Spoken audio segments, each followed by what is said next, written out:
All right.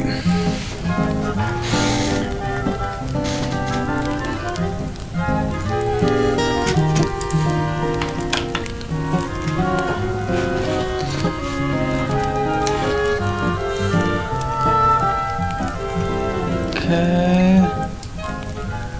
Hopefully the audio is balanced. It may not be as balanced as I'd like it to be, but it is what it is, I guess. I guess I can lower this down a little bit more.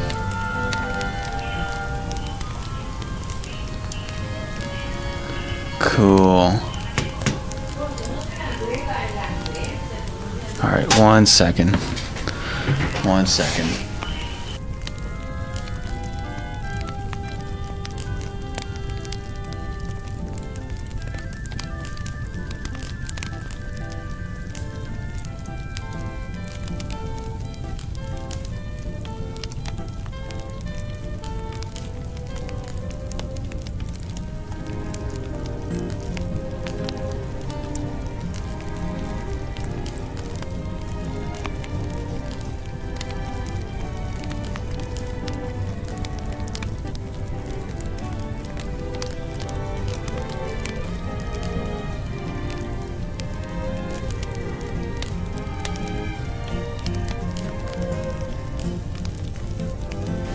All right.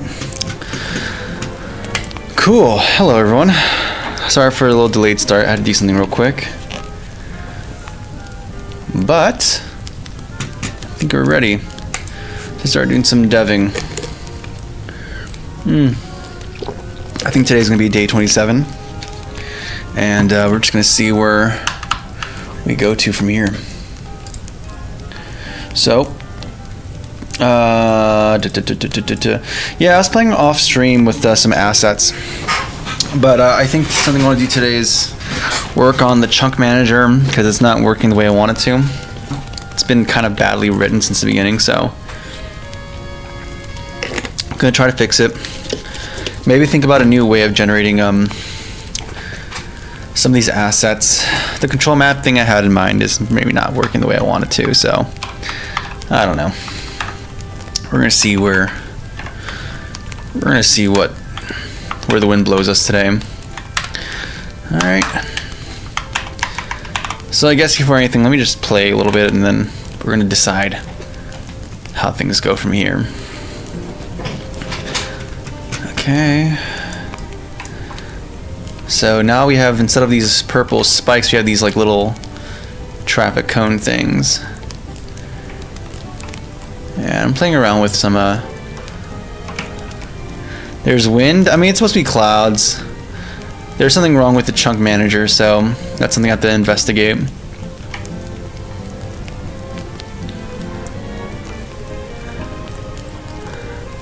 And we have like this little holographic, like semi-transparent little things. I modeled this last night real quick just to see how this would look. I think it actually looks pretty decent today. I was kind of on the edge, though it kind of reveals something wrong, which is the fact that we have some uneven spacing. So that means something with my coordinate conversion is not quite working right. Like there's some loss of precision, I'm thinking, or I don't know. There's something odd going on here, but I think this works pretty well actually.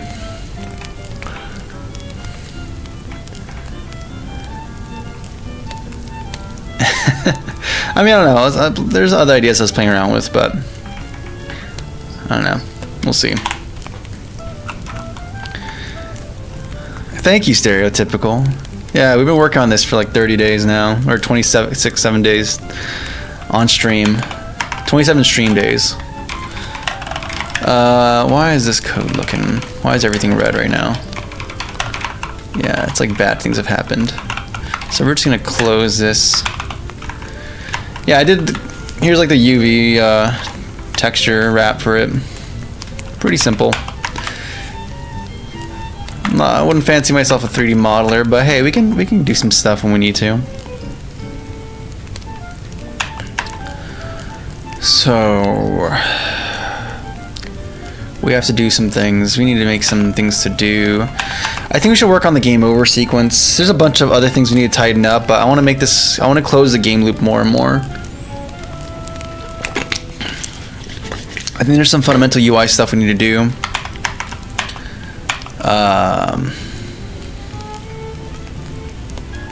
Yeah, there's quite a lot on the plate to do. So we can write something. Yeah.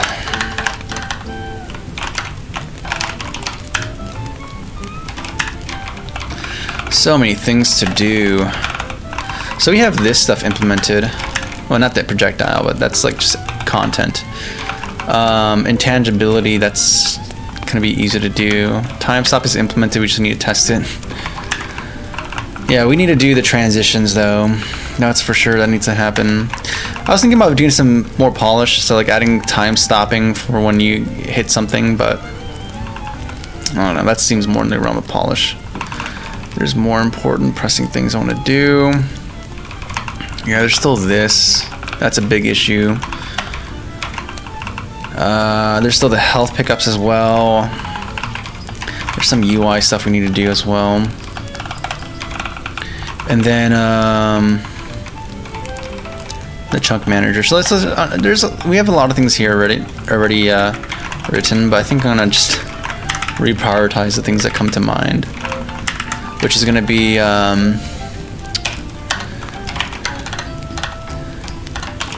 okay, application flow.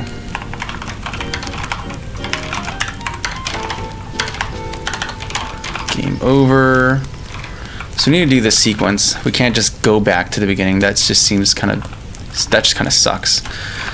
That doesn't feel clean, and that's very abrupt. And I can't avoid it. We need to start thinking about UI. UI that feels good, that looks good. Right, we were implementing the orbital enemies to the orbital lasers.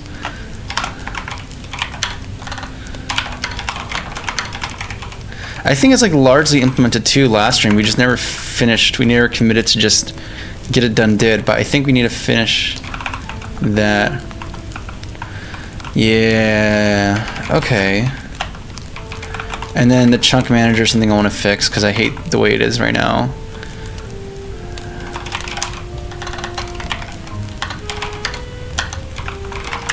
And I think it might be just a matter of just making things a bit simpler. I kind of engineered some stuff, some parts of it, and it's really not even a good design. So I think this is one of those days where we just kind of yoink stuff out and just make it simple. What's going on, Mark? Mark Haith? How you doing today? It's a vibe. It's coming out great, man. Thank you, man. I usually don't do music, but I don't know. I just kind of need some music, man. I just need some music today.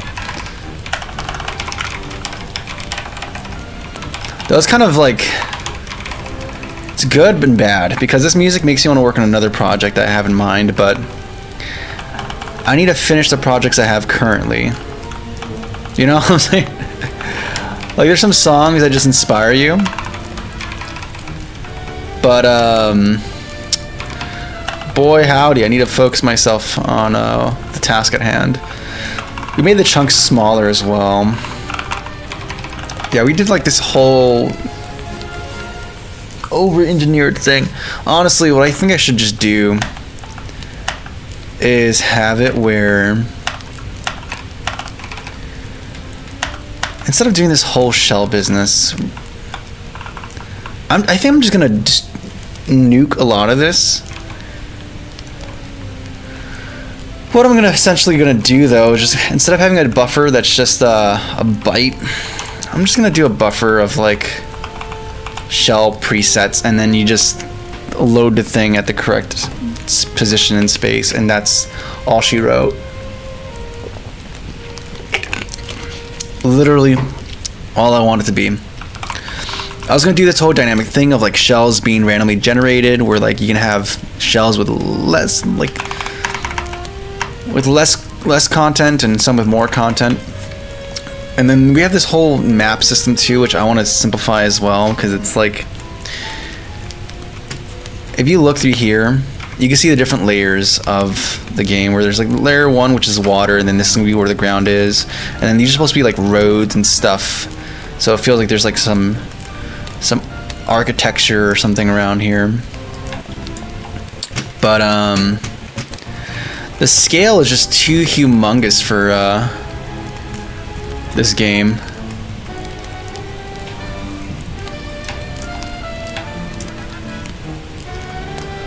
Like I didn't take into account just how this is these controls are getting stretched across the map.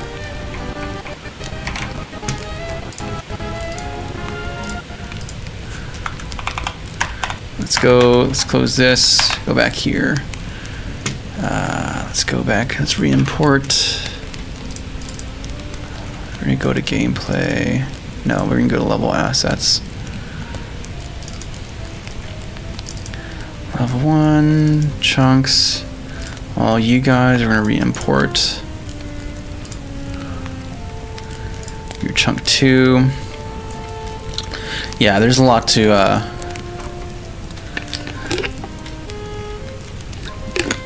and I also want to have like multiple textures. Right now these are mostly placeholders except for the water, I think.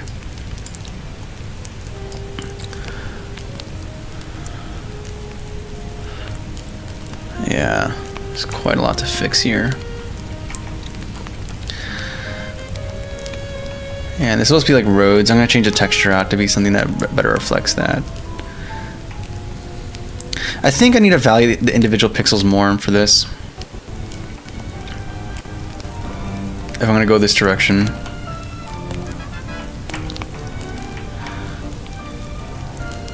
Because as much as I like the blockiness here, I think instead of doing controls, I almost feel tempted just to have an actual texture that I can have more control over. Because right now we're just tiling textures over and over again, and it works fine in like a map setting, but for like clouds, I actually want to give more of this illusion of speed, and I mean we can make the clouds move as well. Like it wouldn't be that much work to make that happen. I mean it's like what? Let's see here. If I want to be really lazy, I can just modify this shader and have like a speed attribute. I don't know, speed vector. Scroll speed. Or translation speed. And this will be a vector.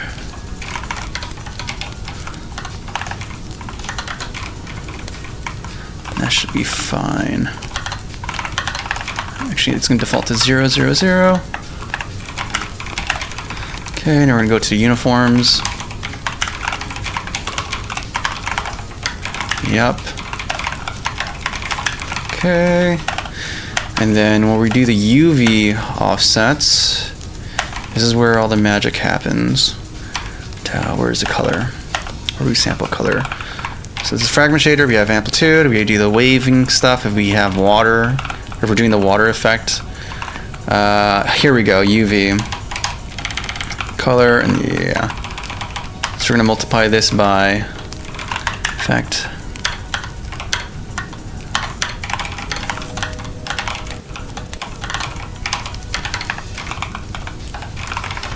It's gonna be time.y times our new, did I call it translation?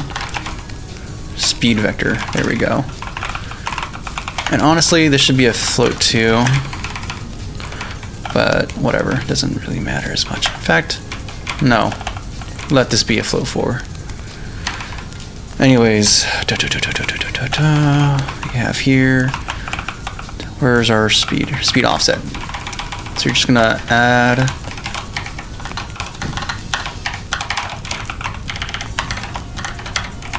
speed offset to our UV coordinate, and that's gonna create the illusion of translation. We were also going to apply this to the UV control as well, so hopefully these being the same coefficient should make life pretty good. And then here we're gonna reload it, and now we have this. I can go into the game world.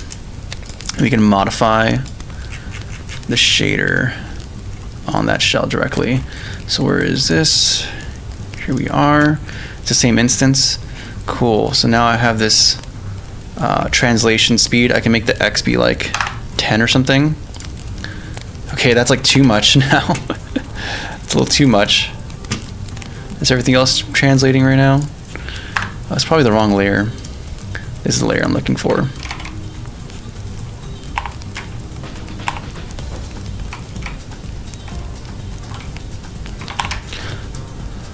Am I still modifying the wrong thing? Yeah, I am.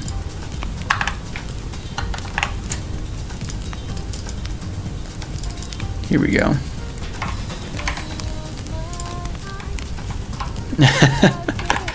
Still a little too fast for me. Let's make this be like 0.2, a tenth of that speed. Oh, it's on the wrong coordinate. It's actually on the Y. Interesting. That's an easy fix. 0.2. There we go. So we can do stuff like that, but I think if I'm going to pay the price of having these 512 by 512 textures, I may as well actually hand paint it instead of like relying on tile texturing.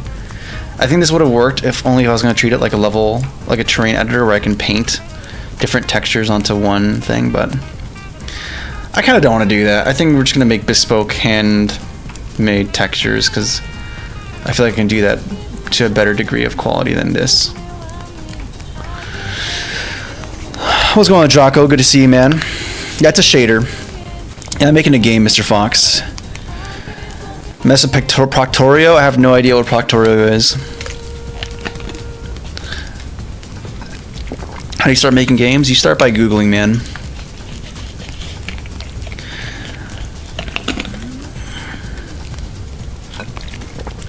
Actually, so it's not about refresh rate and nick full. The issue is a bad implementation of this chunk manager with bad assumptions.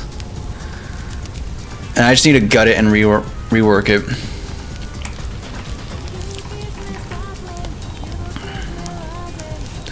The only thing that can maybe make me stay with this is that if we can find a way to condense, instead of having all these separate textures defining the control map, because right now it's like only black and black, that's it, or transparent. But we can have a thing where it's like maybe this is one color, and maybe like the red channel represents another texture, and then the blue channel could represent another texture or whatever, and then a green. Each one could represent a different texture, and we can do blending. That's exactly how Unity does their terrain shaders with their control map. That's something I could do.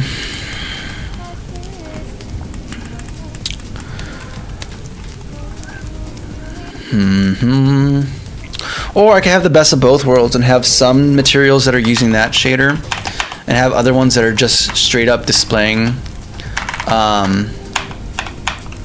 just the base texture and not even using the control. I guess that'd be like the best of both worlds. So for stuff like clouds, I can actually go and do the actual texture, whereas if I want to use like the control map and do like do something cool like that on it, or if I don't care about tiling, like in the case of water, then it's perfectly fine. In fact, that might be the way we go. Like if I go here, let's replace this.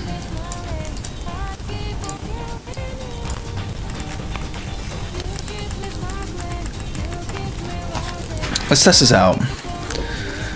I like the silhouette of this so far, for the most part. I'm gonna do a quick change here, but before I do that, let me first go and modify my X set wacom device 13. No, it's set 13 display, or no, map to output. And it's going to be, I believe, head 0.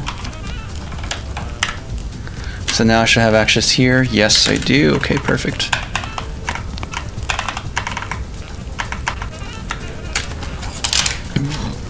Oh, man.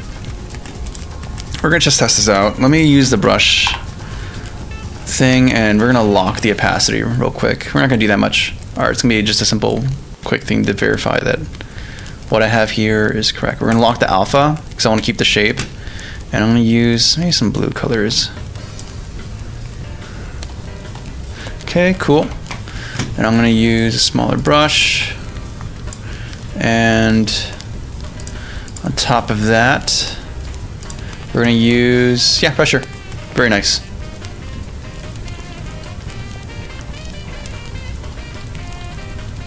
Something simple. Something very simple, man.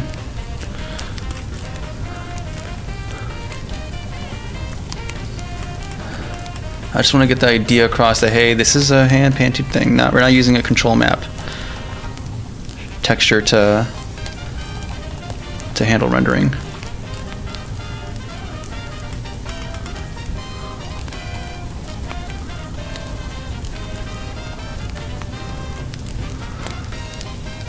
Sloppy, but whatever. It's fine. We can handle some slop.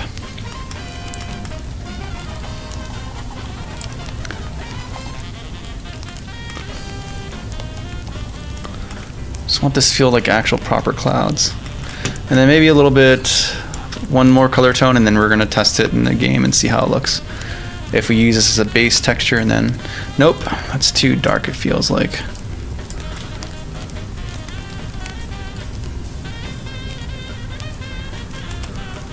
We're going to use this just for a little bit of definition here and there.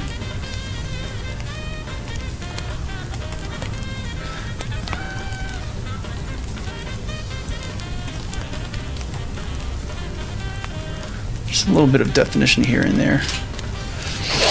Come on, why do you do this to me? One day, I'm going to get a proper camera that's going to let me stream for more than 20 minutes without having to reset it. One day we'll get there. Alright, what's going on, chat, guys? Alright, I'm going to save this as is. Again. Yep. Okay. We're going to go through these guys, and I believe it's already been re-imported here. So perfect. We can go to here. Instead of using this, we're going to actually provide the texture here directly. No control map. I'm gonna have to change the default value for the shader property, but whatever. And let's just run it and see.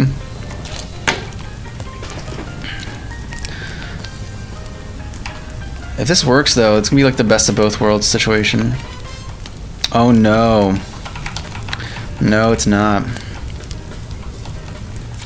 Yeah, because it's gonna keep recycling it across the entire thing. I forgot about that.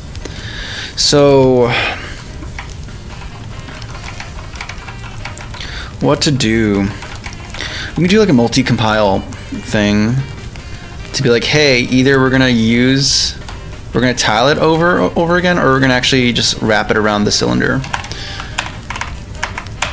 That's an option we can do. Do like a multi-compile.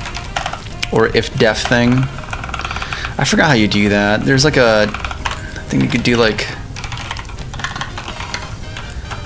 and then some kind of keyword. I know I did it with like the lighting system we did.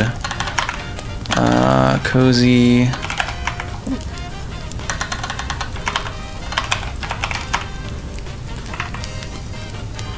CC light model. How do we do this stuff? We do pragma. There we go.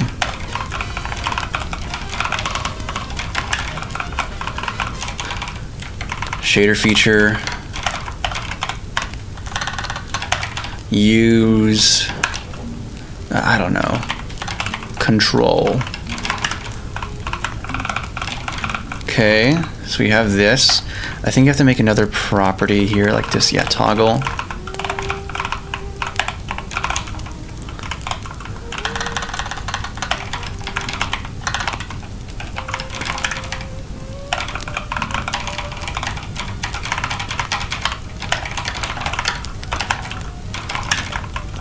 Okay, cool. Now what we're gonna do is that in here,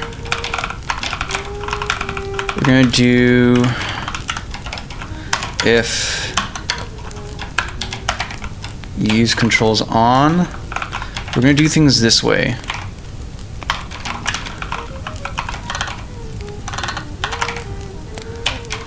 Else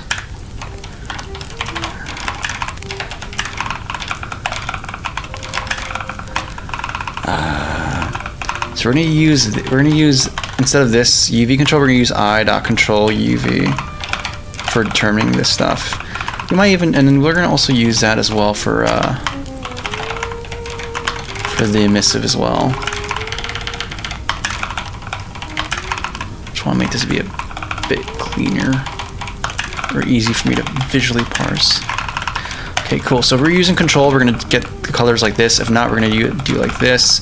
Do we use control anywhere else? We use it right here for discarding. So that's gonna be another case where we do. Honestly, we can just move alpha threshold to be defined up here, and then we're gonna move this color check within here, and then here we're gonna use simply the sampled color. Cool. And we can go back to Unity. We can press resume. I can go to here, and I should be able to have I should have now a material toggle that lets me define if I want to use. Let's see. Do you do this for me? Yes, use control map is there. I don't like the position of it though, so we're gonna move it somewhere else. We're gonna move it to by the textures because that's where it's relevant. So we're gonna use control map. We're gonna be up here.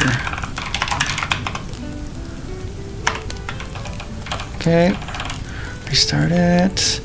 Nice. So this one's gonna not use the control map. These guys are gonna use the control map. Perfect. Let's see if that works.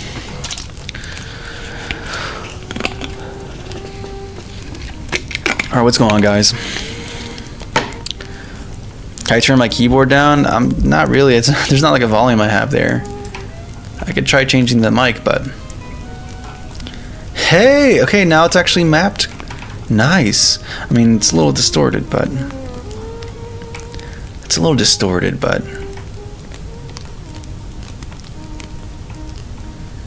it's there. It's actually happening. But we still have the bottom ones being subject to a control map. Okay, perfect. Yeah, I might want to stretch this out a little bit more. I need to do like some kind of ratio to account for that, so they can feel more normalized. But that's not a big deal. That's not a big deal at all. I can account for that. Though I might want to change the orientation of these clouds, but so they're like facing long ways this way.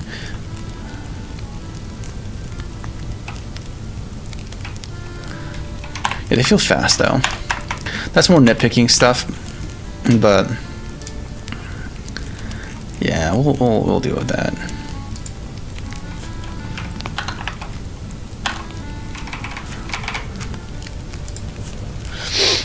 Good morning. What's going on, Acrolox? What's going on, TNK? It's going good, man. It's good to see you, man. Can be free to play? No, it's gonna be $1.15. That's it. Okay, simple clouds.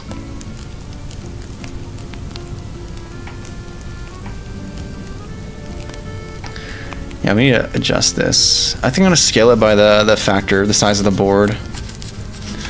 I have the values to make it scaled correctly. Okay.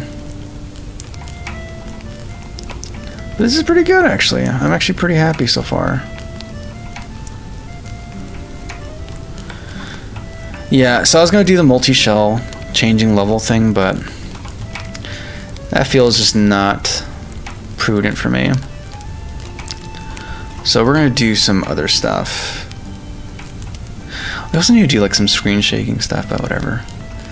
We also have to, there's a lot of UI things we need to do. In fact, we have to have the mechanism of taking these coins you've collected and actually... So during a game, right? Like you play other games where like actually maybe not. Maybe we can directly just have like every time you pick up a coin, it just gets saved to your total.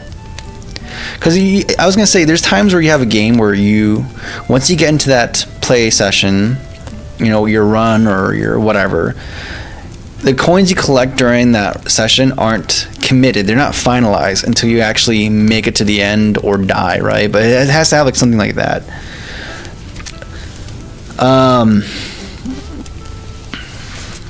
The decision I'm facing right now is, do I want to do that, or do I want to just allow players to be like, hey, whatever you've collected, regardless of what happens in the app, like let's say, I guess it doesn't really matter because it's not finalized until you get to a save point, and that only happens like at the end, or you know, at the main menu or something, or during points of transition.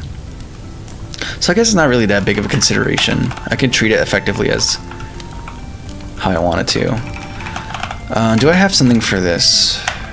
I know there's a game view thing we need to have, because we need to also have a timer and something to keep track of that logic.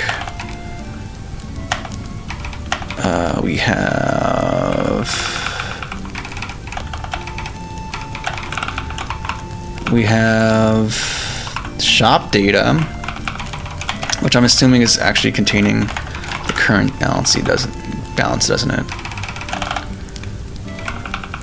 Come on. Yeah, current balance is here. It's been a while since I've touched this stuff. Try purchasing. Yeah, that's for deducting. Do I have any mechanisms for adding to it? I'm not sure I do, actually.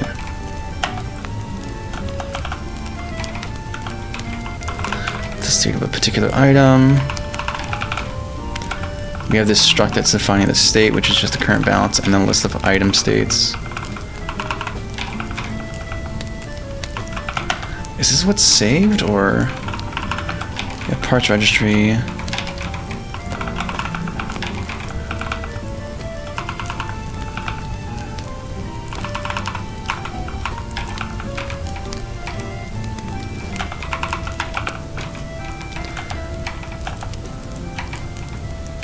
Yeah, I guess I don't have anything for any proper mechanisms for. I think we communicate through message brokers. Yeah, because there's this receiving, pickup, get coin, which is from the pickups thing. So we communicate to it that way. Okay. So we actually already have something for this. You actually already have this implemented.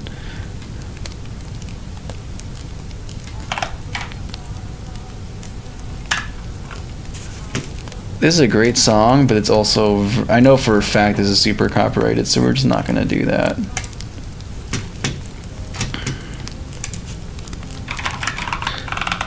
$1980s, yeah. What's going on, guys? Yeah, on the shop, yeah. I was going back to the shop.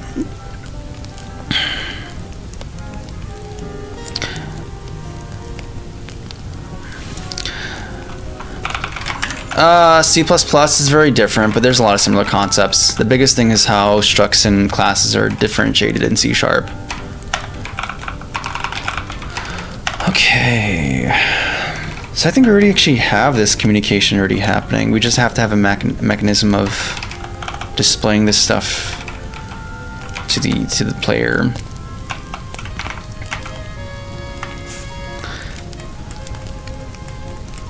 I hate how this is being like squashed down. What resolution is this? It's 5. This should be 512 by 512, right? Let me make sure. Let me also make sure these textures are the same correct size here. Yeah, they're all 512 by 512. That's good. Point no filter. Yeah, that's good. Oh, my back, dude. Okay.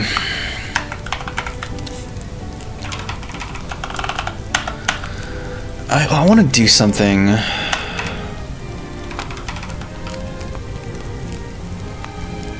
We could work on the game view and start building out the architecture for that. Because even despite the design, I know there's some fundamental things that need to happen within the game view.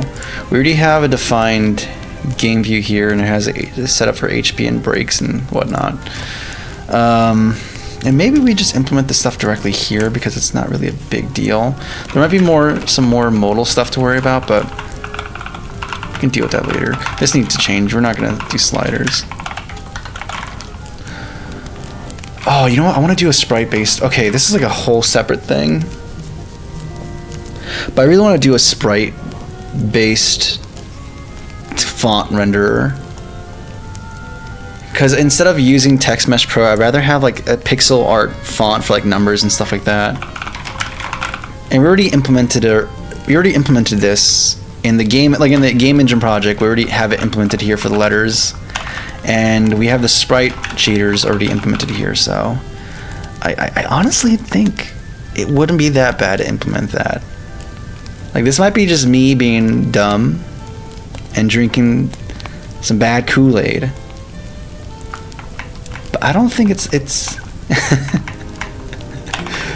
I don't think it's gonna be that bad, right? Like, how bad can it be? How bad can it be? I'm already forgetting how we map the textures, the letters to the map, though. That's something I need to remember. I think I have like a preset thing. I don't remember. Actually, like, go through the engine code real quick. You have length, you have position, we create a tile, we keep the shader, font index table, get index. Oh, so we have like a hard-coded table of things. And then we iterate through them, find the one that matches, and then we assign an index value, and then that's what we use. You basically almost treat it like a sprite set. Okay, that's not crazy. Can I copy from C-line to Rider? No, I can't. That's tragic. Like, this is gonna be a whole nother side quest, but like at this point, we do things just for the sake of doing things here at this point. We're just doing things for the sake of doing things here.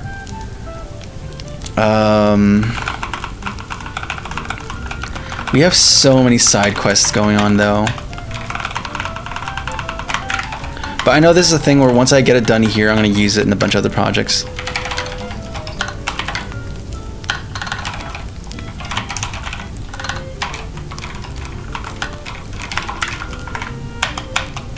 I know for a fact. Yeah, because even here, like, I want to do a custom font for this. It doesn't work quite well with Text Mesh Pro. I mean, there's probably ways around it, but I'd just rather just have a proper thing for that. I guess the simplest thing I can do is have like a thing for text and just have a certain number of slots. So it'd be like score 0 digits. The ones place. I don't know where this. Or we can make it programmatic where it's like it expands depending on the number you have, but I think it might be worth having some hard set limits. Or maybe not. Maybe it's, you know, people can go crazy.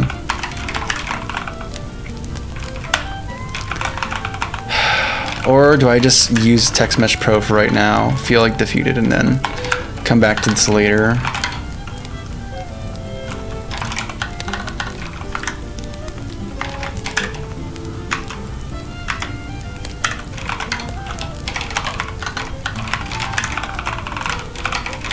I guess I should finish the design first so I can actually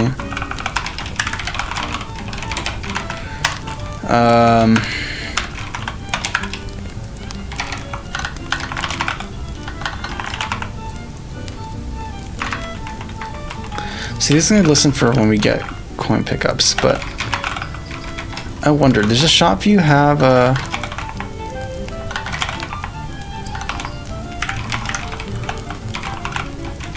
We have this, and it updates the current balance based off of what was picked up here.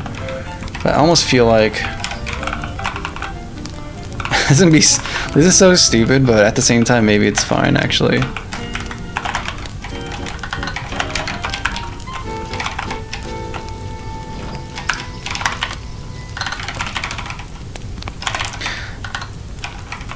Shop is not the best terminology for this. Am I using ints or floats? I forgot how I'm backing this up. Yeah, we're using ints.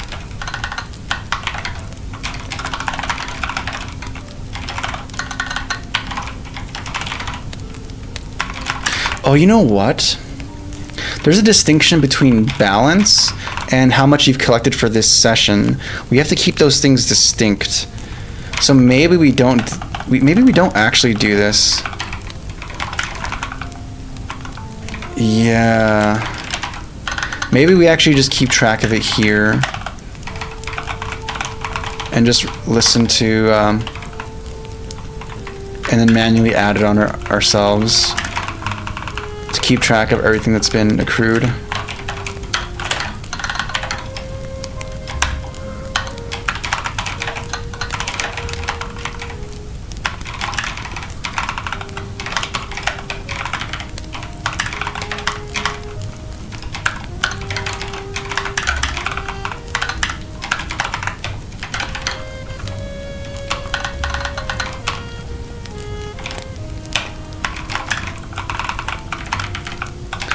What's your issue here? Why can't we do this? Da-da. Why are you mad at me? Can I convert a type float? Wait. You're a float? When do, wait. What? Why do we do that?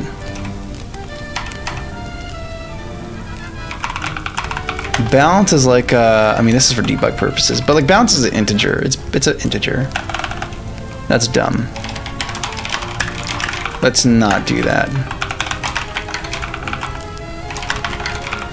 This can be floats because these actually are kind of variable. Or maybe not. Maybe I just make them. Yeah, wait. What if we just go by Zelda rules?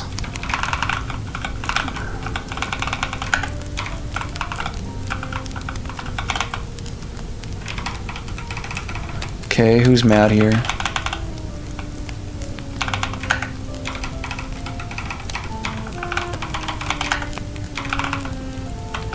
I'm sorry, what? Oh, because values float. That's why. Because we only have one value to represent. A pickup can be any of these things. So I back it by a float, but in reality, I'd rather it be an integer value. Oh my goodness. Okay, I understand my decisions now. I understand why I've done things the way I've done them. Doesn't make it right though, so we're just gonna do the intocast and hope that we don't encounter some bad floating point stuff. But we should be fine. We should be fine.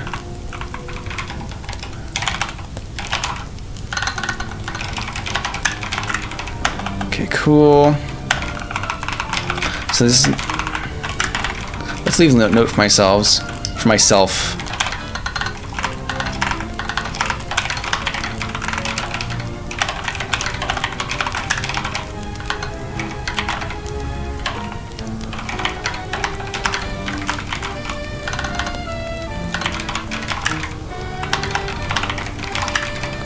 Okay, cool. Important distinction.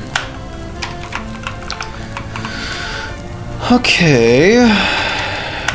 What else do I want to do? This is going to be responsible for the end of the run display. So I think what we're going to do is on received damage. We have this on received damage. Where do we handle death? Yeah, so we have this. It goes to state. That's not what I want. That is not what I want. Instead,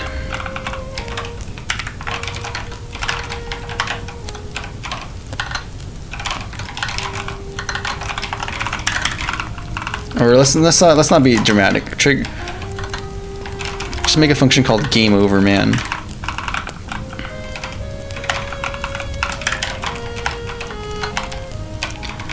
And we're gonna do some stuff here visually for the player to indicate, like, you know, the animation, like all this stuff that's gonna happen. But as far as the UI is concerned, we need to make a signal for that this has happened, that this terrible thing has happened, and befallen us. So I'm just gonna make another thing. These should all be like, these are message structs, so I'm gonna prepend them like this.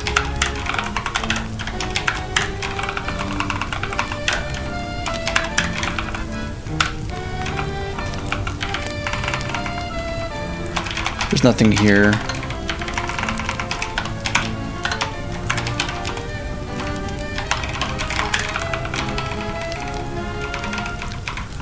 So we're gonna do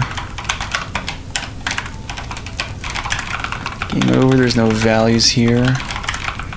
It's just emitting this empty struct so that our game view can listen for this change now.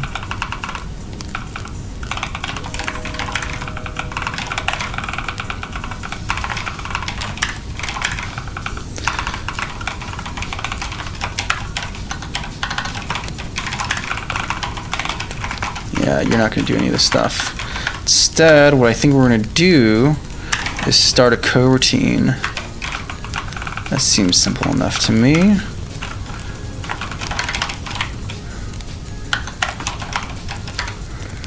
Enumerator.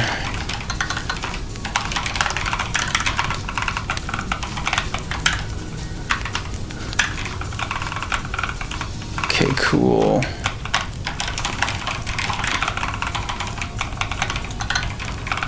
So here is where we're going to do stuff. Like, we're going to move. Yeah, let's comment out the things we need to do. We need to activate button options. I, E, retry, exit, etc.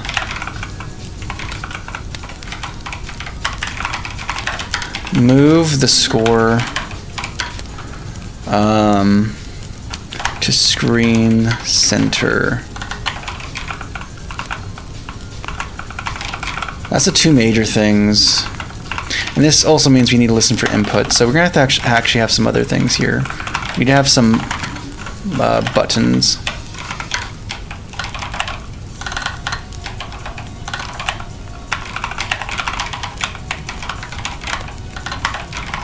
We also need to block pausing, because pausing is no longer a concept here. So we have the retry, we have exit. By default, they're going to be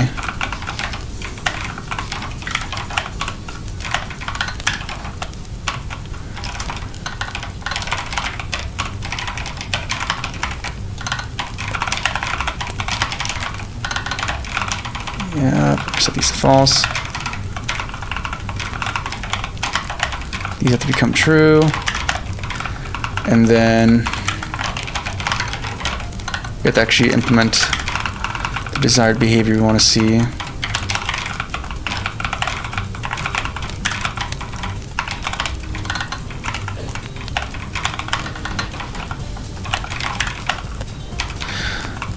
The question is, do you want to allow them to go straight back to retry or not? Probably. And then here's where that logic from the player is going to be kind of important. We have this, here we go. This, no, that's in the wrong place. No, it's supposed to be here. No, it's on receive damage. Here we go. Here we go. We have this. So on exit, we're gonna do this. However, we have to have another mode for like retry, and it's gonna be basically going back into level. I'm not sure if we actually support this transition state. We do have level. So if your initial state is level, go to state is considered a bad state. Change this, or maybe just actually just do it.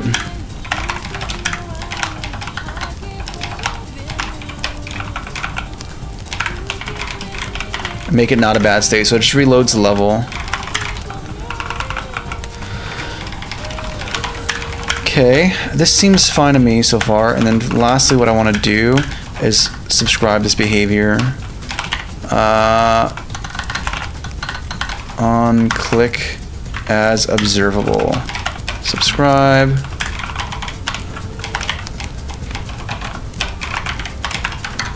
Course, lambda expression.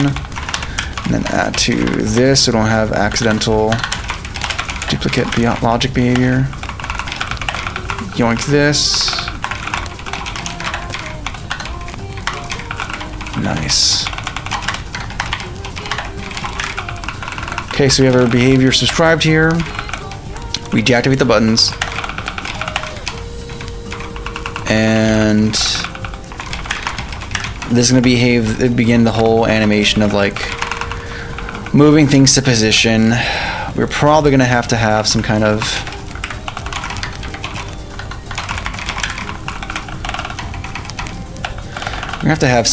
constants here, like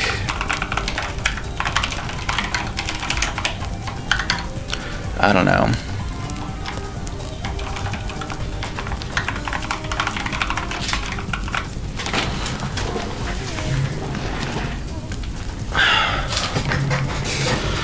Retry position, or I don't know, but maybe we just set transforms to indicate where they're going to be positioned. I don't know, something like that. I'm going to think about it. Just different ways to kind of crack that egg. Alright, let me catch up in chat, guys. 1 second. Kind of just got a little bit focused there for a minute. Sorry if I'm not as I don't know. I'm just kind of wired in today. Making a game, Blue Astral. See you later. You have a go on, Drezung. Series. Everyone is well and successful in your project. Go work in the name of Jesus. Hallelujah, man. Not C#. Yeah, God's been good to me, man. Is that a VGA? Why does it keep disconnecting? No, it's a camera. It does that for tax reasons. Because video cameras are taxed differently than photo cameras. This is a photo camera. It's a DSLR, and it cuts off like that every 30 minutes. So it's considered a photo camera, not a video camera, even though it can totally go for longer than that. I tried installing custom BIOS on it, or firmware, but it still doesn't do the thing I want it to, which is sad. And all the other solutions are kind of jank, so I'd rather just deal with that until I eventually get a new camera, get a nice big boy camera. We'll see what happens, man.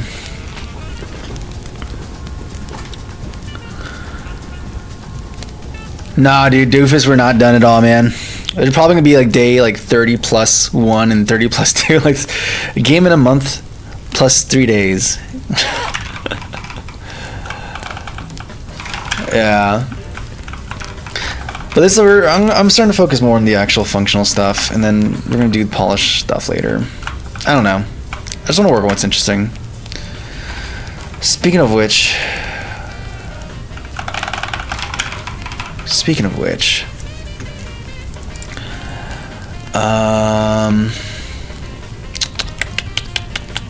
what are we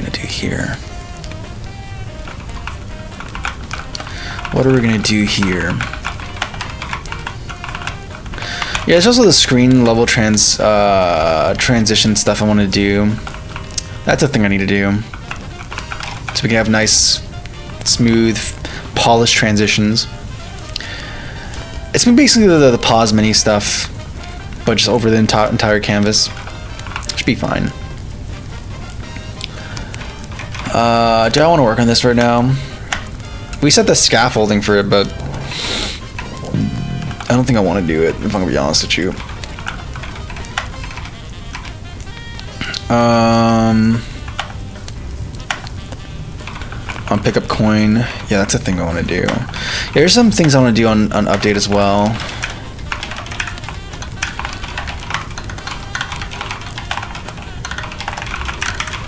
Like, I want to have a thing where when you get a coin, the score just bulges out for a second and then like contracts back to normal size. And have like a different angle, so it's like pop, pop, pop, pop, pop. But I don't know, I haven't actually designed out the UI yet. There's kind of important considerations about it. Yeah. I can't avoid it. We're gonna have a stream art day stream at some point. We're gonna have to do some art. Very tragic, very sad. But I think we're starting to get more, I think design's going to be starting to become much more of a limiting factor in terms of what I can implement today and now and right here.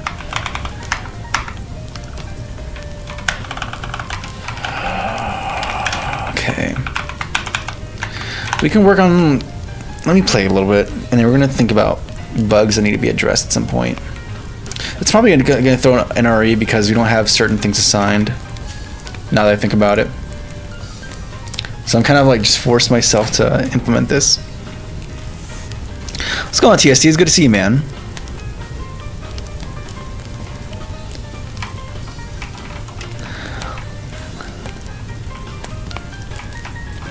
Oh, you know what? There's always the horizontal streams too. That's a thing that exists. What's going on, Momento? To learn Java real fast? No tips for learning anything real fast.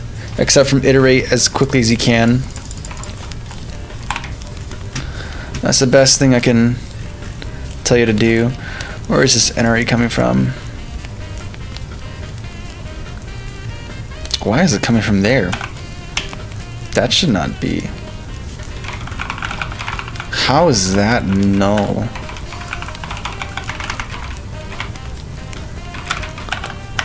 Is that not set on start or awake? I mean, it doesn't really, I can just make this awake. It's weird though.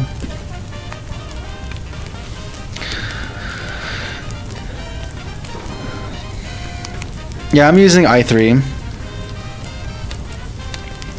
I'm using i3 to do all my stuff.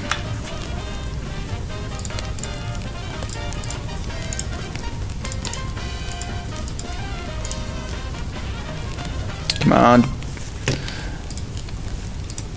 Okay. Let me skip ahead. Oh, that's a good song.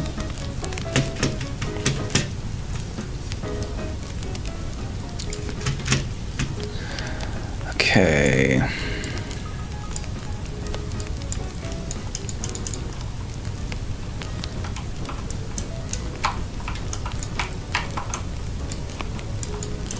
There's like a way to go into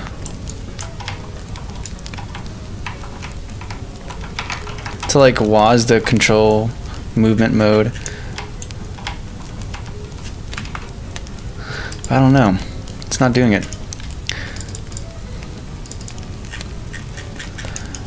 Let's see what I could do here.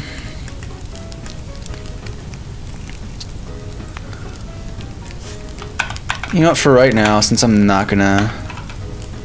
Am I gonna do it? Let's just do it. Let's just set the scaffolding that we need for the game view.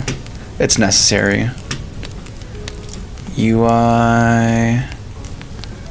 Button. Yes, sir. And then you're gonna be exit. And... Nope. Here you go. Yeah, it's kind of arbitrary for right now.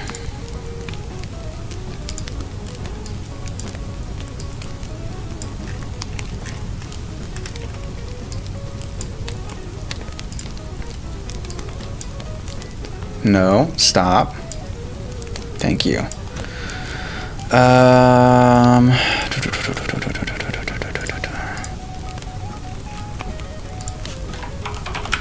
Just so I can know what I'm looking at.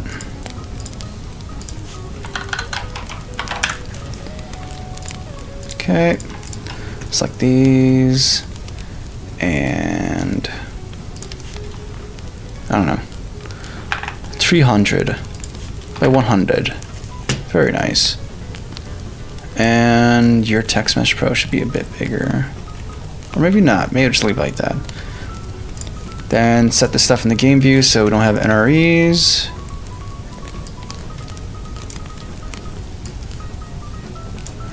We have this score text mesh pro, but I don't think we actually...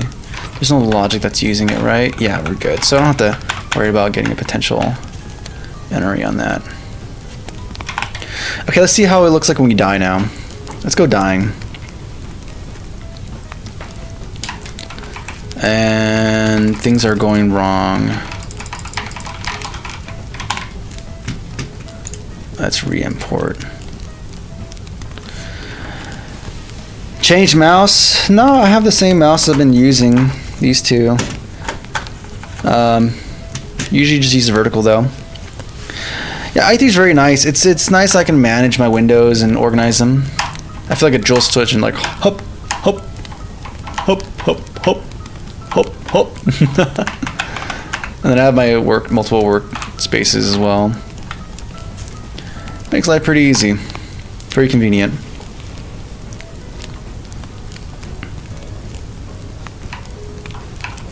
Okay, there's something still wrong going on here.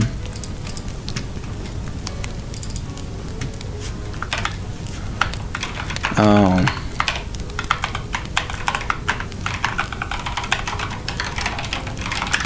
Maybe this actually does have to be like that.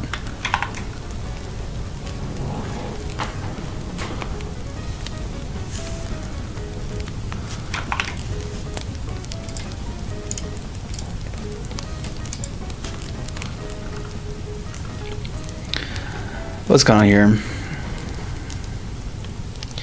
Everything going on even on mobile small screens, but damn, it looks clustered. Yeah, you get used to it. You learn to live. I'm sorry, why is this still visible? You're not supposed to be visible.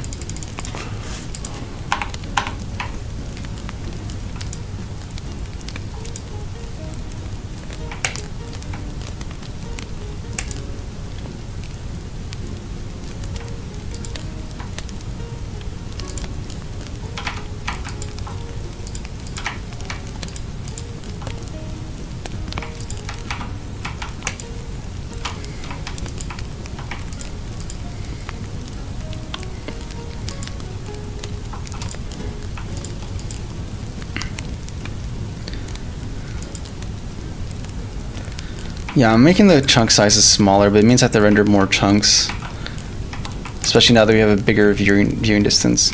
Oh yeah, I'm supposed to be dying, wasn't I? Yeah, let's die real quick. Boop. Boop. Oh, I think we died already. Let's try retrying. Hey, that just kind of worked, didn't it? Okay.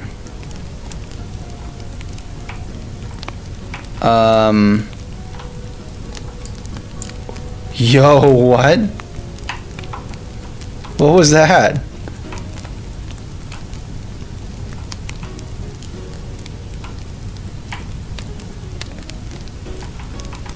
Oh my.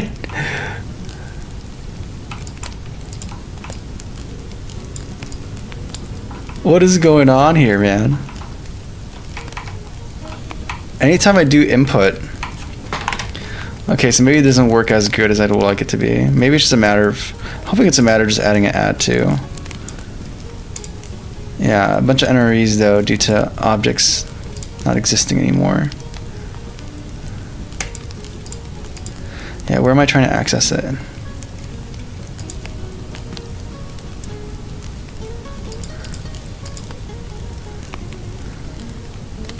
Where are we trying to access this?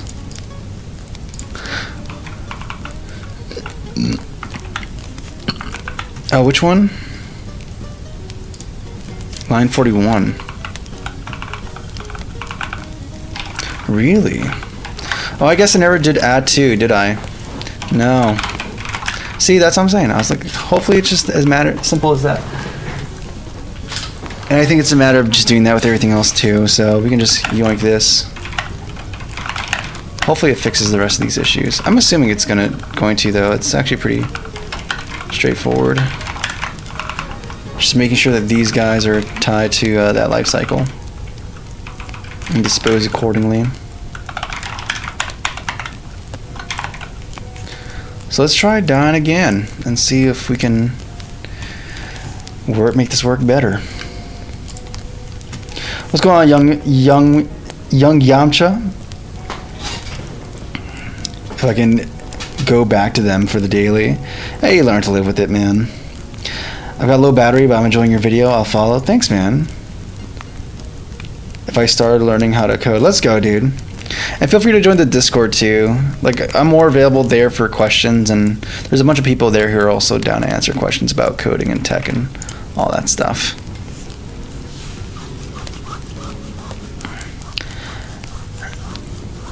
What's going on here? The world is small, apparently. An IRL friend I have already watches you. I just had no idea. That's crazy, dude.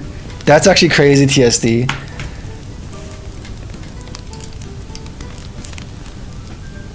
That is wild to hear, man.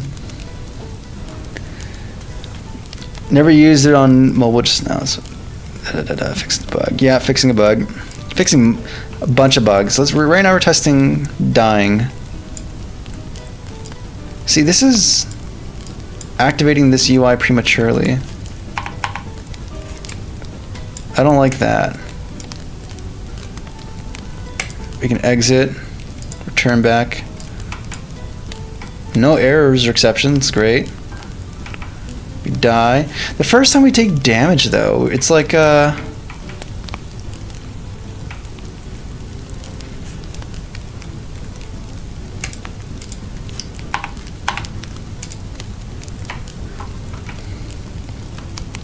I'm not getting the weird stuff that we were having before though, so that's good. Okay, let's figure out why. Okay, first of all, why did that happen? Why is this happening? So we have what? We listen for a game over invocation from the player. We subscribe to this, and then we start this coroutine, and yada yada yada, life is good. I mean, maybe not, because you're getting a game over, but you get the idea. It's working like we want to.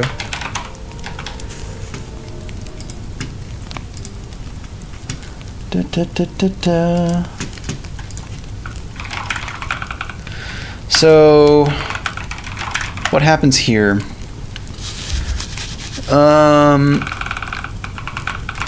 We have on receive damage.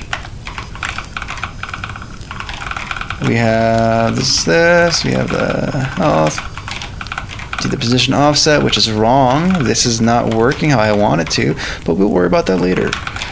Delta theta, delta x. We print out these debugged information that we're gonna have to get rid of at some point. Then we do this stuff. We do the physics update, and then we do if whole health is less than or equal to 0, we call game over, which currently does nothing. Where do we invoke this game over thing? Where is that actually happening? It seems like it's invoking every single time we receive damage instead of where it's supposed to be, and that seems to be the case.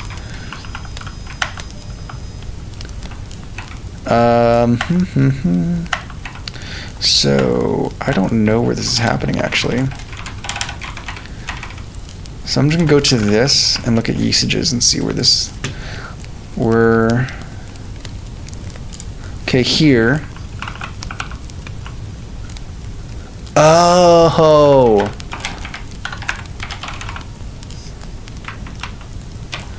this is something different. I modified the wrong property. I see now. Yeah, I'm gonna be yoinking this. Also, I should... No, this is not subscribed. We're gonna go back to game over. Yeah, screw it, just do here.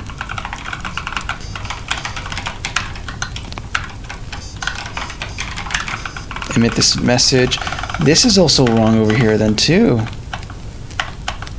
This break fade thing. Because we're not setting the value anymore. That's not nice. I forgot what this is supposed to be. Alright, let's just go to... Let's get the... Wait a second. I know I have a get. Here we go. Alright, what does the difference look like?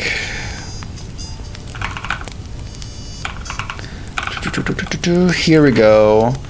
You used to be underscore break fade 01. Yeah.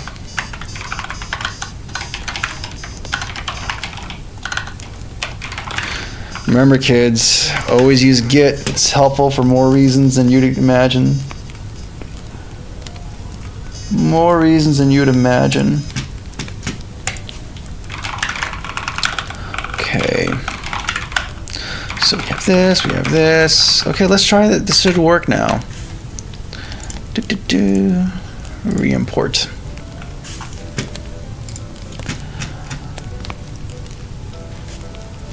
What are we doing here? I'm adding some game over logic. Stuff I should have done in like forever ago, but it's whatever. Let's die. So we didn't trigger the game over stuff yet. Very nice. We still have some health.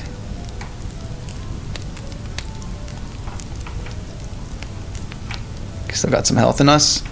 There we go. And now we can retry. Well, first of all, need to fix that bug.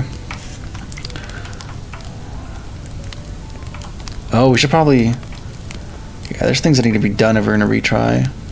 Because health isn't set to the correct state it's supposed to be. Cool. Of course, that.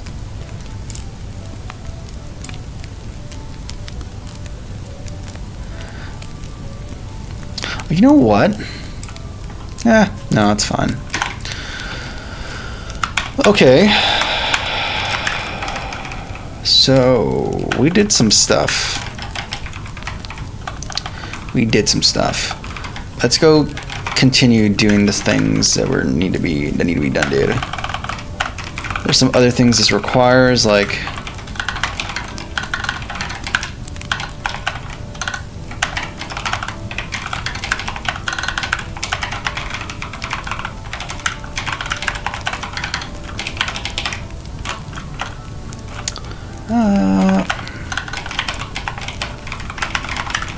be able to get that.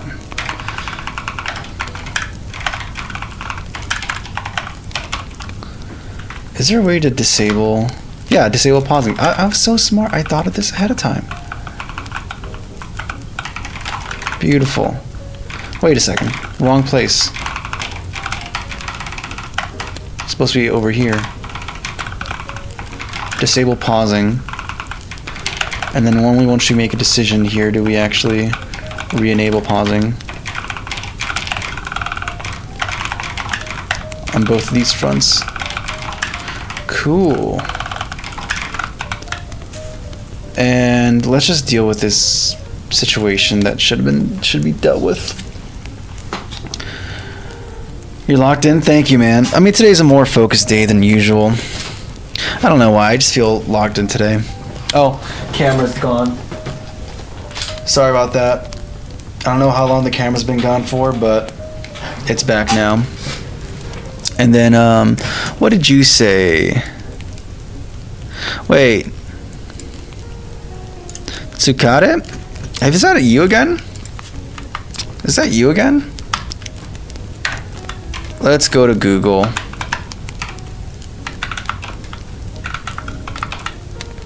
Wrong thing. Da-da.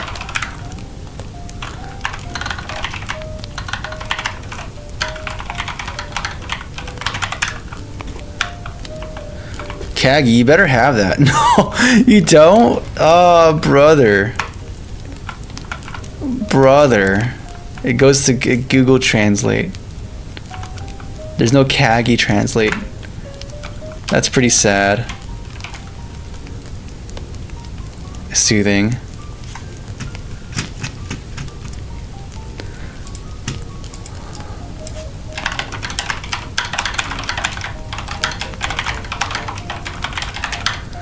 This should be reasonable. それは嬉しいです。ご視聴ありがとうございました。The future's now. The future's now. Hi. Yeah. I remember you.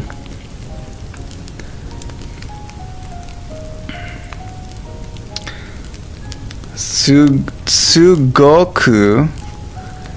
Something I desu ne. I don't know what that kanji is.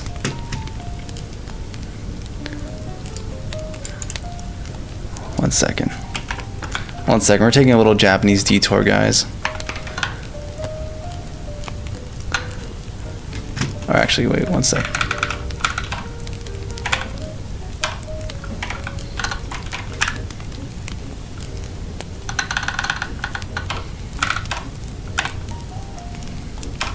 Wait, I'm not gonna. Arigato. That's a. Arigato gozaimasu. I don't need a translator for that.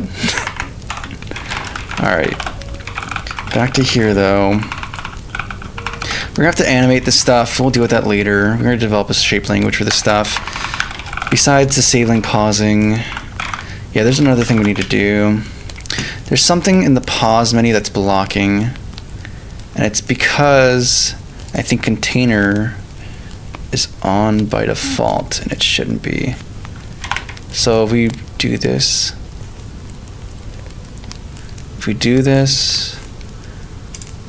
yeah, okay, so we're good. And then if I press pause, it works good. Okay, very nice.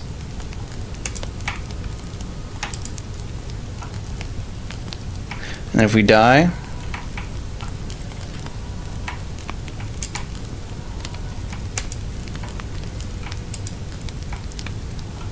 and there we go, we have our options. And I can retry. Health is not initialized correctly, but this is fine. Okay, cool. Let me save some of these changes.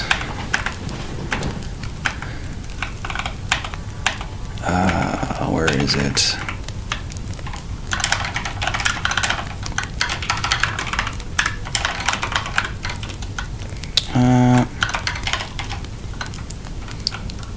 Made control optional and game over logic. Factor time. Oh, I thought I committed everything. Oh.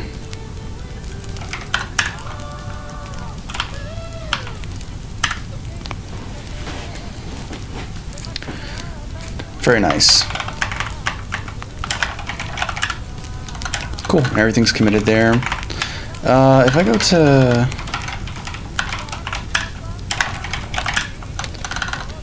ooh, okay, we have some more changes.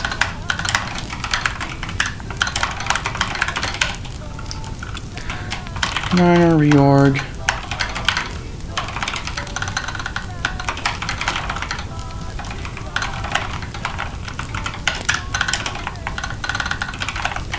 This one is using origin.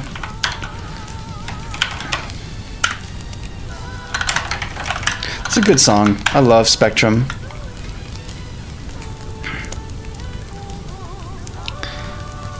Nah, it's Unity. I need that playlist here. I mean, this is what I'm listening to right now. Good song. I listened to this at work.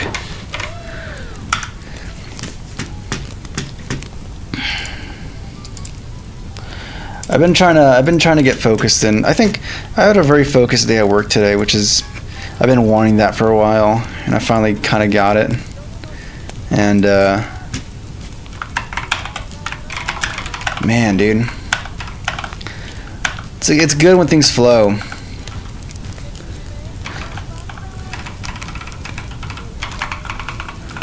It's a good day when you can. I'm just focusing on some fun stuff at work, thankfully. Optimizations and making things go faster, which is always fun. And I can just kind of lock myself in my basement and just dial in. It's great when you actually have the solution working, though, or when you have like an actual thought process. Okay, so we have the hazard. Last time we were working on the laser. Nope.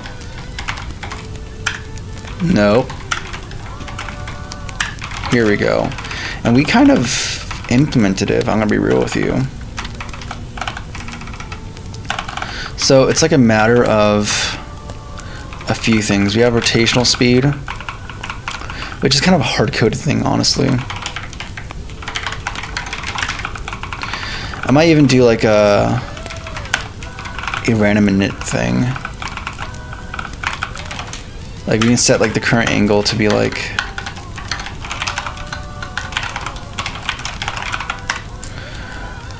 or do you want to do that? I want to do that.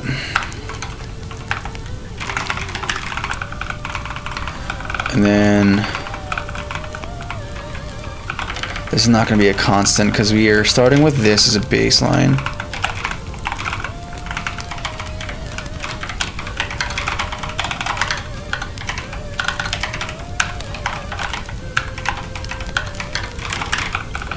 This is the base.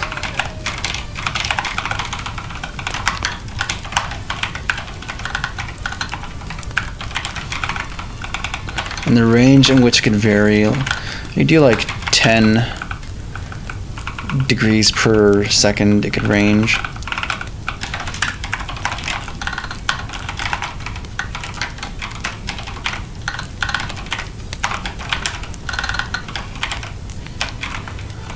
And it's going to be what? It's going to vary from base, rotation speed minus rotation speed range. Nice.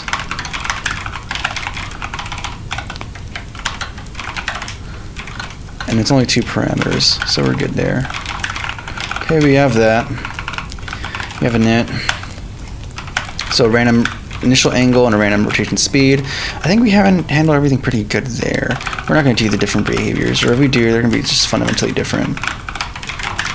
We have this entity that we're assigning. It doesn't really matter, if I'm going to be honest with you.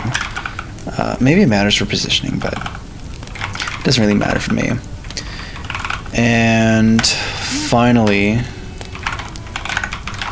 we have this entity table stuff that we need to deal with. We have laser, which is like the 6th object that can appear, or 7th object that can appear. We also have that, okay, probability set. Level assets.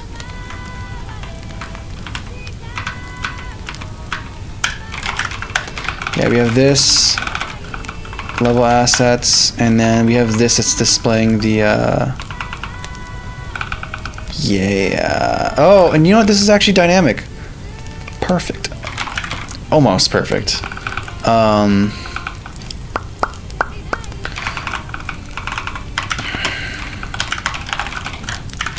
We have to initialize it. So if source dot entity probabilities that count equals 0, we're going to initialize it.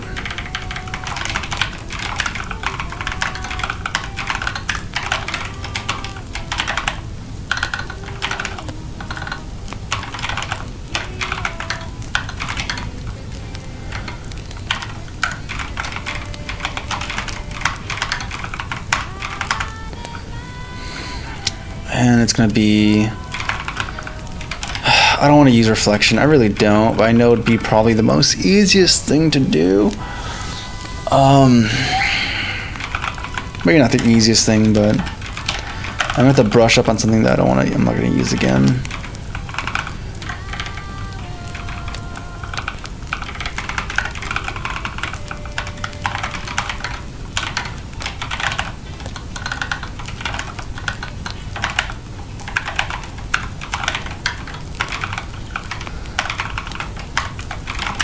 Actually, it's gonna be 8 inclusively.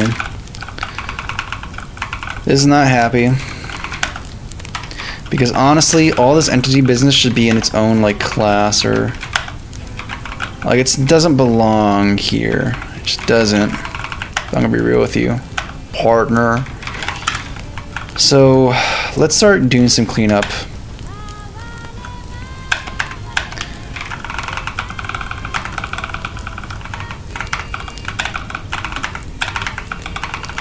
Nope, assets. We're going to gameplay, entities. Yeah, we have these folders to define them. We have the game board as well. I think this is more like the actual view object, like the front end representation of it. This is the more back end representation of it.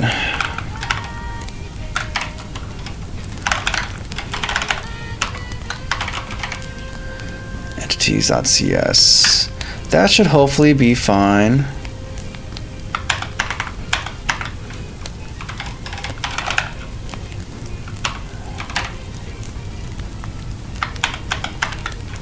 Just work.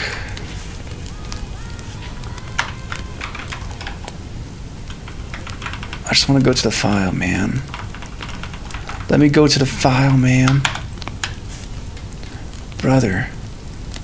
So can a guy go to a file? Oh, you're not compiling because of that. Okay. Are you happy now? Are you happy? You're still not happy.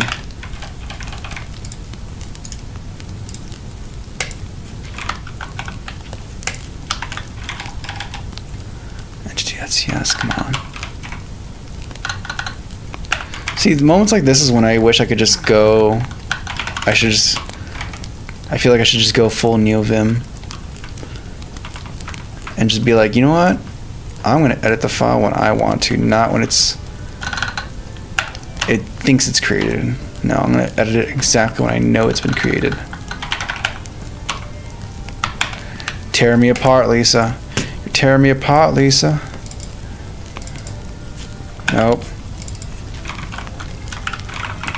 So what are we gonna do here?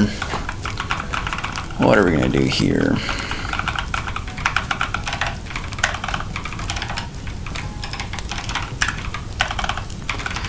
I want to yoink this stuff.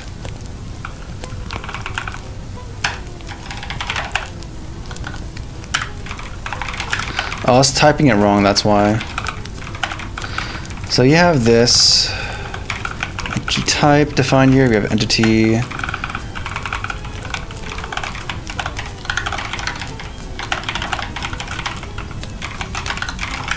Okay, what else? Is that all? Is that all the dependencies you have?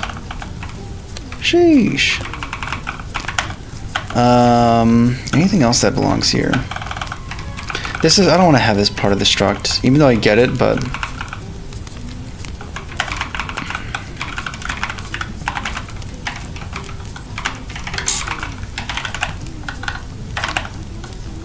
I don't know what I'm gonna call this. I'm treating this like a namespace. It's probably gonna break serialization across the application. Because now everything is gonna have to have this like prepended. It's no longer e.entity type. I don't like that.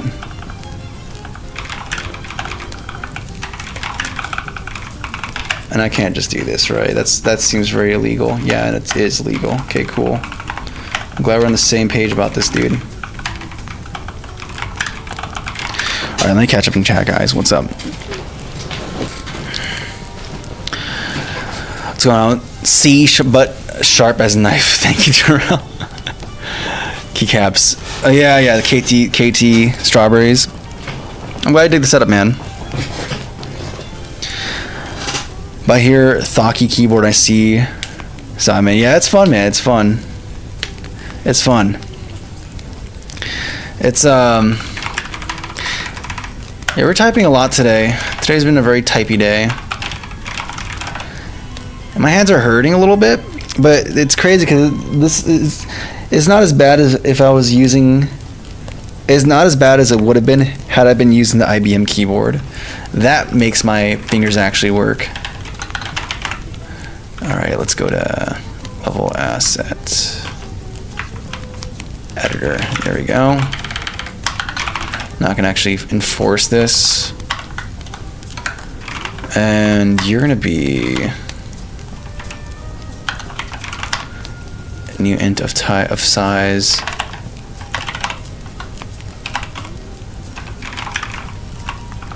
And why are you mad at me? What is the issue here?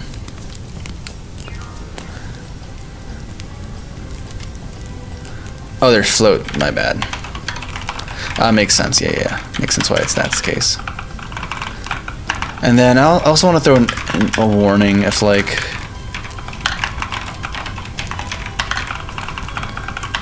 source dot length not equals I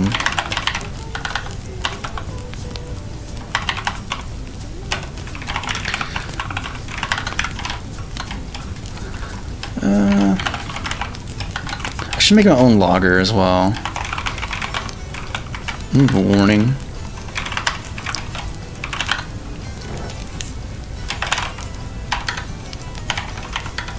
In fact, no, it warrants an error.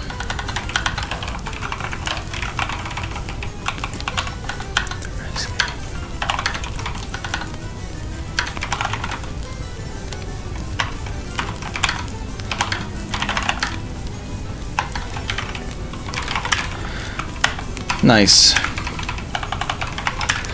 I don't know why this is rendering as red. That's the one thing that's weird for me is this.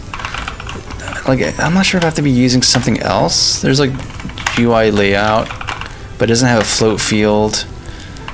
I don't know. I haven't done extensive editor stuff in a while. I know there's like a dozen different types of static utility classes that exist for it, so I don't know. We're just gonna live our life like Larry. Let's go to the level generator.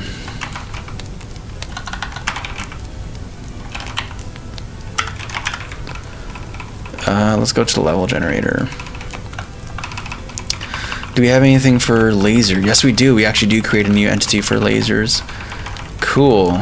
Which means that the game board should actually be able to create them should they appear in the level. So let's go through what we have here. So we have, that's culling objects. Did I modify that? Yeah, I didn't mean to do that.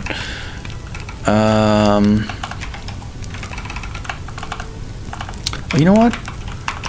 This is part of the entity creation static utility. Yeah, because you're breaking things up into their own files. So it's not a massive thing. Okay, this is actually looking good. Okay, now here we have to actually do stuff. Cool. So this can be relatively simple. It's just a matter of requesting a type laser. Laser. From the pool. Hopefully it works. Otherwise, I like the terminology assign. And then it doesn't require a value field on it at all. And then new object is laser. Entity type, entity position, that's gonna be helpful for debugging. Some boilerplate, but whatever, it's fine. It's not the end of the world. I guess this is all data within the actual position, so we could just hide this within the assign function. But we still need to set new view object. We still need to set this dude. So, actually, can I just directly assign it? Oh, because it's an abstraction. That's why I'm not going to be able to access specific functions like assign. Okay. I see what you're saying. It's okay. So now we have this, and this breaks, and then it gets placed on the board. Cool.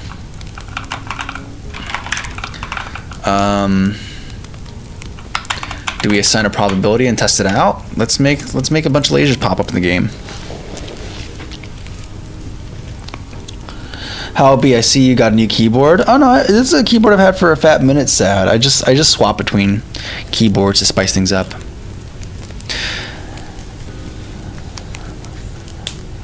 With primarily using code, but I'm more comfortable with Blueprint scripting at the moment. There's Bolt for Unity, but I really don't know. I don't really know much about blueprinting stuff. I know they have Bolt, and then there's like other stuff like fungi or fungus. That's a third-party framework you can use for like creating dialogue stuff, I think, and a few other things. There's also like for shader stuff, there's shader graph, and yeah, I think it's just called shader graph. But I don't. For me, code is the most succinct thing. Like if you ever see the comparison of like a node graph of logic versus just like a function, it's like, especially comparing shader graph to HLSL, it's like, oh my goodness, dude, I can never. I remember I had to, because for work purposes, I had to look at the Vision Pro and do some extensive stuff on there and recreating some of the shaders. The Vision Pro doesn't support HLS, at least when I was using it. So I had to rewrite stuff using shader graph, and like, oh my goodness, dude. Like that was way more intimidating than any code. The mess, the size, the scale. All right, what's going on here? But yeah, there's options, so to my knowledge. So I did a lot of things and I forgot what I did. All right, I need to do the level 1, right? Yeah. Level 1 with your probabilities. You're not happy because we need to have more. Laser. Okay, can we set this directly? Let's give it like a 30% chance for a laser to spawn. That sounds good to me. Let's see how the game responds.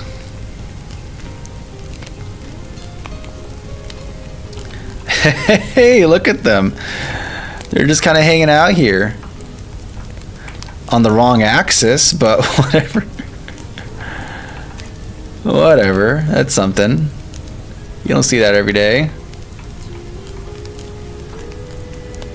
Yeah, they're rotating wrong as well. Are they? Did I ever finish the logic for this? Is this even doing things the way I want it to? I don't even know. Let's look at this.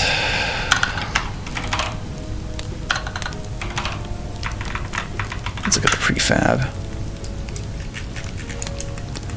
So either Z is forward. Let's just look at the game. Let's see what the stuff is.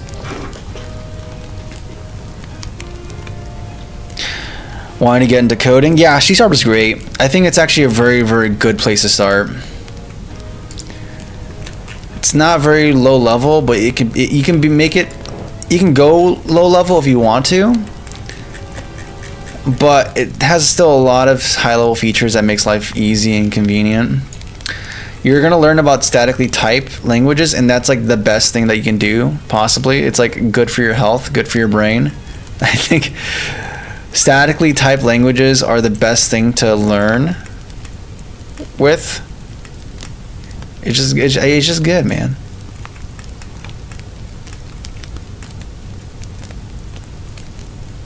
Okay, there's some oddities happening. Are these the starting spheres or the ending spheres? I can't tell. these seem to all be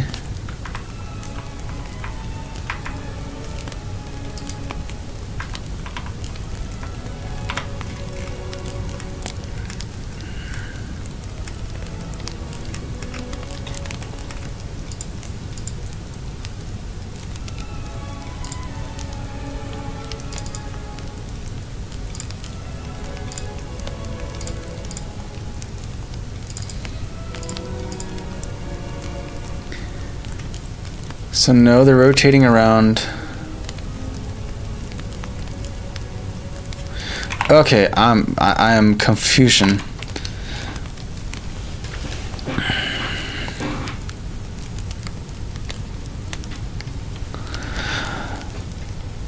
Less on visual scripting, but I feel like I don't make much progress or learn anything when I do. I end up relying on tutorials a lot.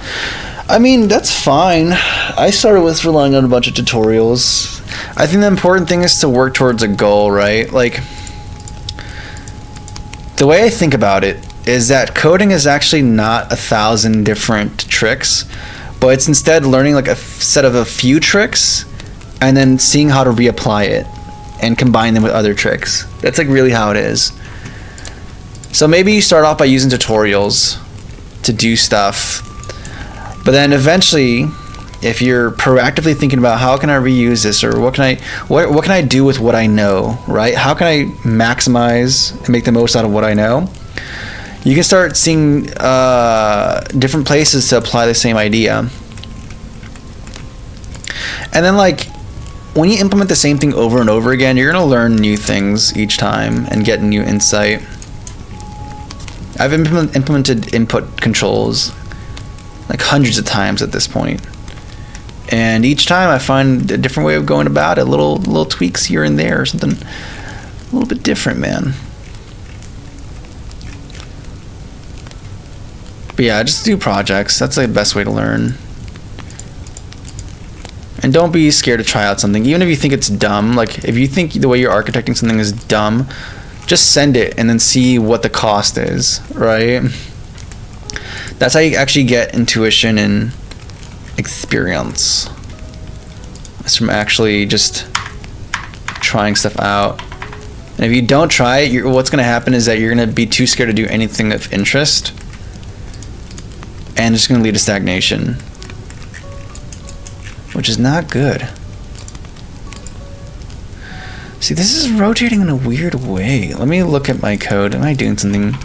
I'm doing something dumb. I feel like I'm doing something dumb. Let's go through here. We're on update. Current angle, rotation speed, 360. Yeah, the rotation's working fine. Local rotation. We're rotating on the y-axis because that's what I was assuming was going to be the y-axis was going to be normal to the surface. It's not. It's like tangent to the surface. So that's not great. Also, are we pivot? There we go.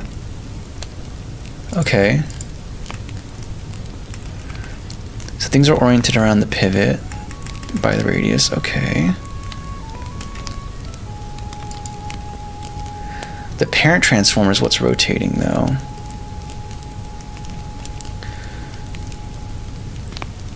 So would this be just as simple as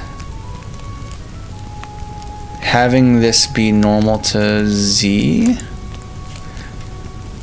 and have rotation happen on the Z-axis instead? I'm gonna have to change up how the stuff is set up, and it changes some of the how we apply. We don't even apply the position fix, did we? No, we do. We do this that here for end. Okay, let's just see where this takes us. Yeah, it's a real CRT. It's a real bona fide CRT monitor. That's how I live my life. That's how we live. This is how we live. Okay. So Z is okay. So this is actually closer to what I want. Now we just have to update the prefab to be correcto mundo, but I think we're good. I think we're actually good. Or at least closer to Why desire? This is far out over there though, so that's not great, but you can fix that in the prefab. We also have to do the whole adjustment stuff, but we'll do that in a second. So now that we know Z is facing towards, I mean, we have to see if this is actually going to be adjusted correctly, but I have a feeling this is actually going to be fine.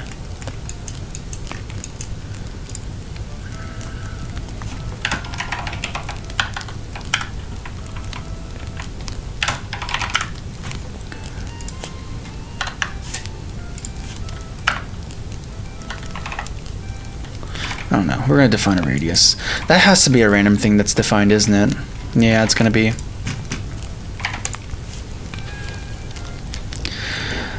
That way, thank you. I've been pretty hard on myself for using tutorials. No, man, that's how you start. Dog, my first... I'm not sure if I want to show this. I might make this account private. I don't know. Let me search something.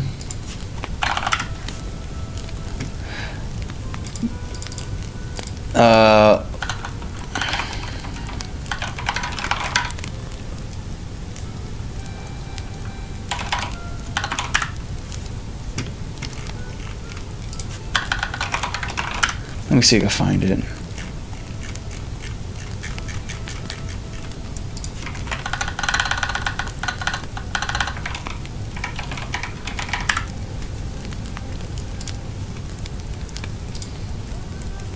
I can see if I can find it. Yeah, this is a video from like 12 years ago. It's a video from like 12 years ago.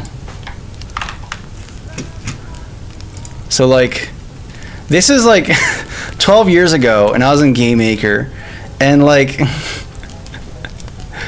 Game Maker 8, and this is like implemented terribly, right? It's like this 3.2. It's like their first real 2.5D type game. This is using the drag and drop blocks. I wasn't using like code yet. The only code I used was like for the blocks, and it was like a little snippet I just copied and pasted for D3D for rendering blocks. I didn't know how this worked. This particle effect started as a mistake, and I was like, this is cool, and we just kept it, right? But there's a lot of jank stuff in there that's probably like bad, but you know, we just send it. Like that's how you start, man. You start with you just start with tutorials, man. You start with tutorials, copy and paste, and then go from there. And then, you know, as you go, like for me, I started with like everything 99% code blocks, and then eventually I started moving more and rewriting more and more to be using the Game Maker language, scripting language. And then until eventually it was like completely just that, because it was way easier to do what I want to do. Okay, this is like, it works now, but it's also like, oh buddy, maybe the 30% is too much. But now it's like a thing you have to actually avoid now, so that's cool. That's actually cool. Welcome back, man. What's going on, Clubby Snipes? I have ADHD, and yes, it's possible to learn skill over time. Yeah, I mean, I don't really talk. I don't like talking about it, right? Because I need to speak carefully. I hate how you could bring up something. I hate how, like, whatever, it could be a mental thing or a physical thing, whatever, but I just strongly dislike how that can be used to like define you, whether you're defining yourself as like, this is my identity, or like somebody else saying, oh yeah, you're that, you know, whatever, whether it be ADHD or whatever. I was diagnosed with ADHD when I was a kid, and that was a big thing that, you know, that's a big part of me, whether I like to admit it or not. And you know, despite that, or maybe because of it, I've been able to excel at, or at least get better at programming in this craft. So the reason I bring it up is that hopefully it's like an encouragement to be like, hey, this dude right here was able to do it, so can you. Because I didn't start off like this. Honestly, for a bunch of years I was kind of stagnant in programming because I was kind of just too scared to just do things bad. But once you get over that threshold, man, you can learn and grow, man. Let's see here. So we have this working right. The other thing I want to do is maybe have a random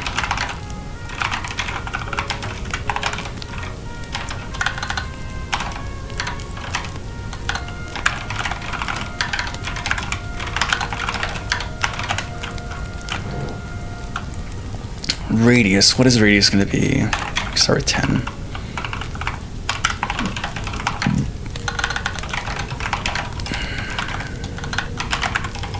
Radius.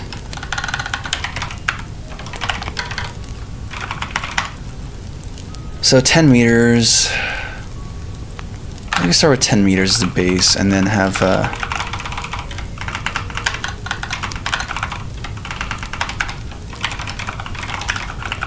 radius range 10 radius. Okay, and then over here we're gonna do the same thing. It's gonna be equal to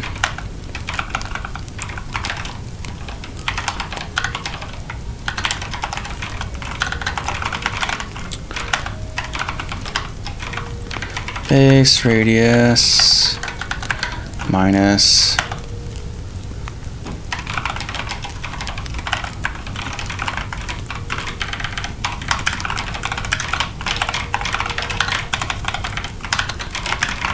okay, cool. So we have our radius defined now, and then we have to do the scaling. That's the big thing we need to do. Now, and transform position is going to be what?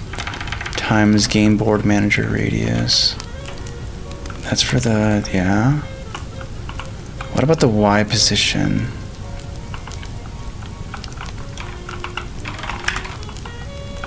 What about the Y position though? Or the local position?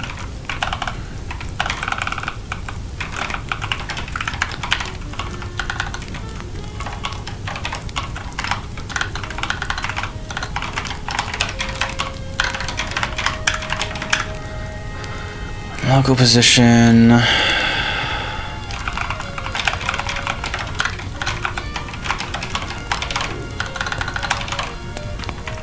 Overwrite Y. Okay, cool. That should be good. Okay, let's try refreshing and then starting again. How did you manage your ADHD and programming skills practice? Like, what did you do to get better? Well, I mean, there's no real managing it. I mean, I was kind of bad at high school and college.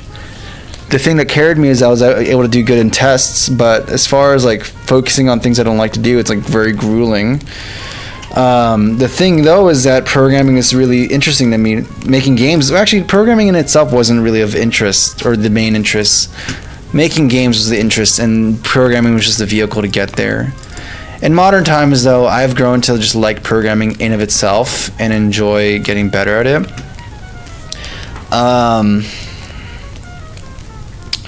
What should I call it? So working on things that you find interesting is very important. That's what kind of drove me to this position.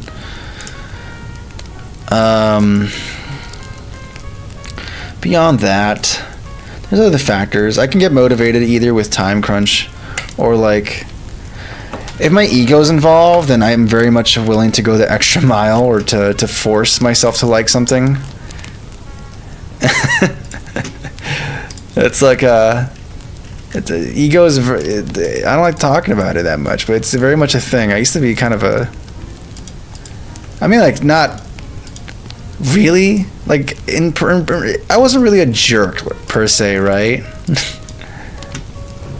At least IRL. But I remember, like... So I started with chiptune music, right? Producing chiptune music before I moved to FL Studio and using a DAW. And I remember I used to be so mad at people who used to take MIDIs and just chuck them into this PCX something that generated like chiptune, quote unquote, but it wasn't chiptune. And I remember seeing this guy post a video on it, and I just commented like, "This is garbage. Like like this is terrible and lazy, and I could do better." And then like, I think the guy who said do it, and I did it, made a video, posted it, and then like, and I replied to his chat and linked it, and he was like, oh, yeah. And then I think the video, like I remember feeling bad, because then his response is very like defeated, and then like I think he deleted the video because I couldn't find it after that, and I remember having it saved. But I was like, that was one of the rare moments where I was like, okay, that was dark. That was in high school. That was like Darth Cozy or something. I'm not beyond that. Like game jams, that's a thing.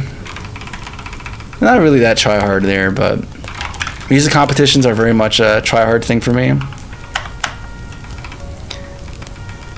Competitions in general are just kind of good motivators, get my butt focused. There's either that or the flip side. Instead of trying to beat people, the other thing that motivates me is not trying to disappoint people. So like I remember when this happens both times I've gotten my tech jobs, or a tech job. I got hired, and it's not imposter syndrome, it's the accurate assessment that I did not have the necessary skills to at that moment.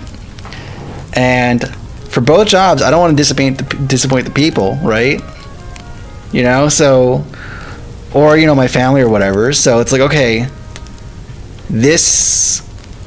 because I don't want to disappoint people, I'm going to learn to love this thing and integrate it as a core part of me. And we're going to get good at this, and we're going to learn as much as we can. Not even my tech job, even my like music jobs, it was like that. I was like, all right, this is my life now. I don't want to disappoint people, and I don't want to disappoint myself. So we're going to commit ourselves to learning everything we can every day.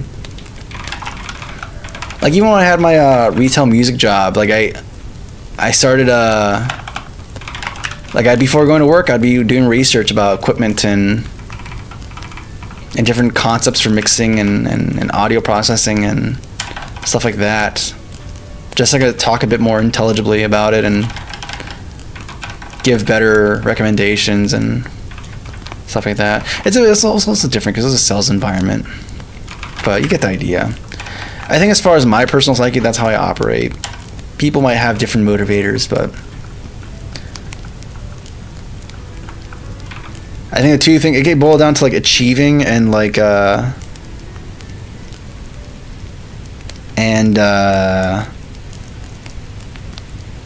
either achieving or being responsible. That's like the two things that come to my mind. Beyond just the inherent interest of the subject I'm doing.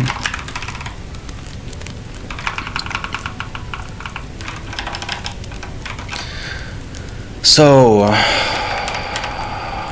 what are we gonna do? What was I doing? The laser. And stuff is going wrong, isn't it? There's an argument out of range exception happening somewhere in the model map generation. Interesting. Interesting that's happening. What? At 40? There's an index out of range happening there? That is strange, actually. Let's try this again. It makes the cabin cozy, DMK. Live's going. Yeah, there's one for horizontal, one for vertical, Carlitos. You recently started streaming. Do you have any tips? Just do it. Enjoy it. If you have one person there, just enjoy the company of that person. There's going to be times where you're streaming to no one and you just kind of have to just go through it. I spent many a year streaming to like 0 or one person, which is myself watching the stream like on a separate tab. But just pretend like there's people there and just practice, rehearse, treat it like rehearsal, man. And then feel free to give yourself the allowance to experiment, try different things. I mean, that's kind of how I stumbled here, man. I was just trying different things, despite having like a... So this channel popped off this past like 4 months, which is kind of insane. And it's still very weird to me that there's people who actually... Like, there's more than... So for context, if I had like 10 chats or 20 chats during a stream, that was a great stream, dude. That was a great stream, dude. I was like, let's go. I'm Mr. Popular, dude. 20 messages from like 2 or 3 people. Let's freaking go, man. It's a good day. It was a good day if I had like an average of like 3 people watching. That's a good day, man. And then only recently, because again, I've been streaming since like high school, but just playing around with different formats. Eventually something kind of stuck. And I don't think it's just a random thing either. I think it's also a combination of just continual refinement of like, on my audio setup, my skills as a programmer, because I imagine you guys probably wouldn't be watching me if I was like 4 years ago or 5 years ago when I was still very much green and less confident about my technical skills. I used to be really scared about streaming code, and I avoided it because I was like, I'm an art guy. I don't know enough code, and I feel like people are just going to tear me apart.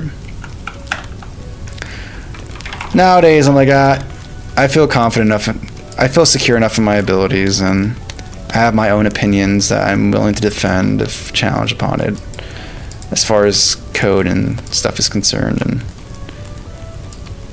if I am wrong, I have the mechanisms to learn, at least. It's not like I have to learn a whole new schema to understand why I'm wrong.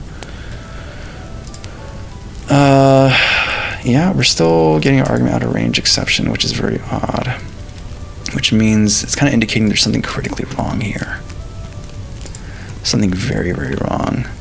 And something we just introduced that's kind of causing that as well. Which is strange. Let me look at the assets again. What is the probability table? So there's got to be something wrong with the probability table, I think, to be causing that. Or no, actually it's no, that's correct. Though 30 is still way too much. Let's do it like 10 or maybe 5. That seems more reasonable. Let's save project.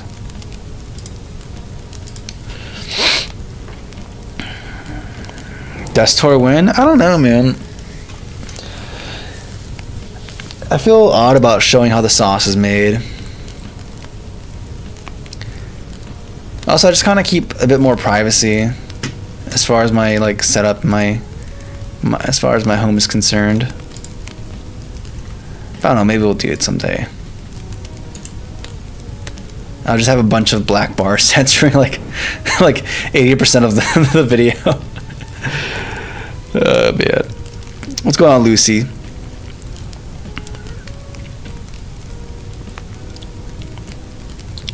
A game. It's about John the Baptist. That'd be pretty cool. I'm not sure how you design a good game around it, but he's a pretty cool dude.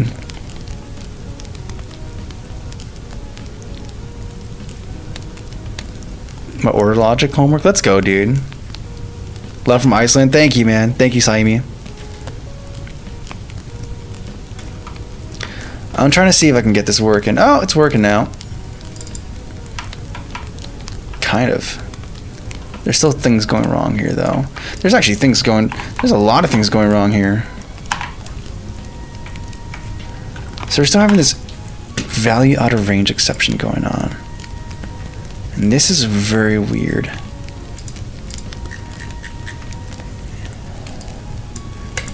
It's an argument out of range exception and model generator. It's happening here in generating the texture. Interesting. Oh, because we don't have, yeah, we don't need a throw here. Why are we throwing? That's not important. Like, we don't care. This is for texture generation. It'll just be filled if that's the case. Or I guess we can do a default color of like, I don't know, yellow, I guess. Or we could do magenta with the missing texture color. Okay, hopefully that's just it. Hopefully that's where the buck stops and we stop having all these exceptions and we can actually generate stuff. I'm glad you dig the workspace, Carlitos. That's the goal.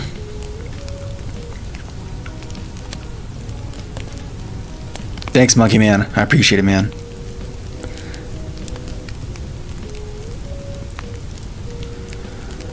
Do you work in games? No, I work at my day job is software engineering, but it's adjacent. It's not in games, but it's using related tools and software. No, we're still having like some really gnarly stuff. What's got this unassigned? Do we never assign this? Oh, maybe we just didn't assign the prefab. That's causing issues.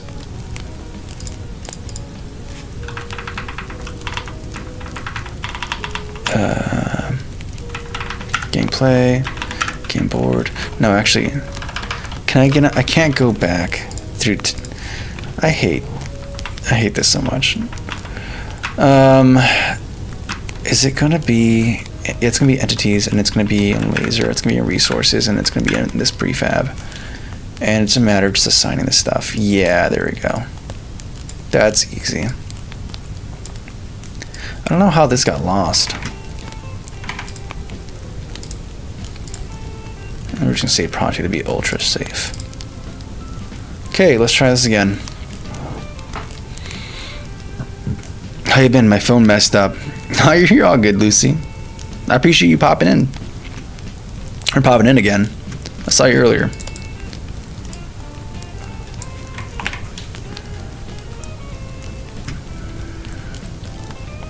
What's going on, Nathaniel? Are we still getting unassigned exceptions? Yeah, no, we just have to... It's probably due to this. I bet if we save it, it's gonna be...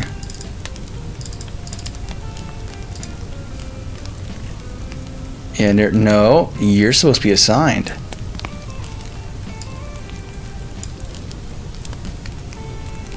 I'm sorry, what?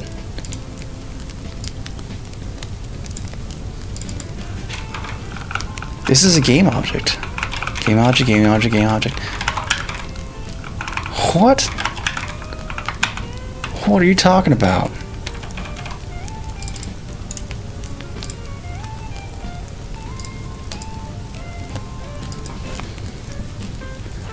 What are you talking about? There we go. Did I go back? Yep, you're good. Okay. This should work now.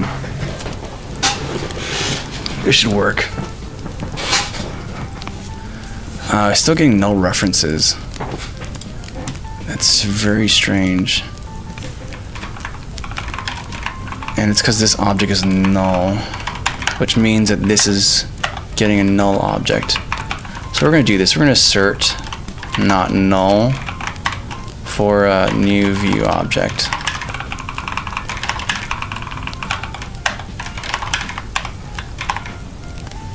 Yeah. Or front end object or whatever. Okay. Strange though, we did lower the percentage, so it shouldn't be as prevalent, but maybe I just need to bump up the creation pool. I mean, how many do I allocate, honestly?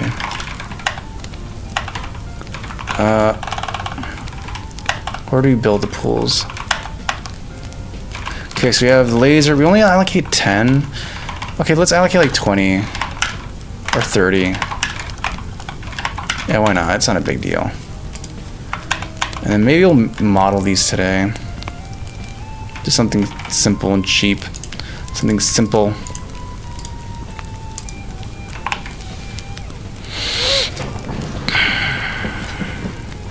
Let's go on Dominator. I'm a bum lord, lord of the bums. Hey. We've all been there, man. You've all been there.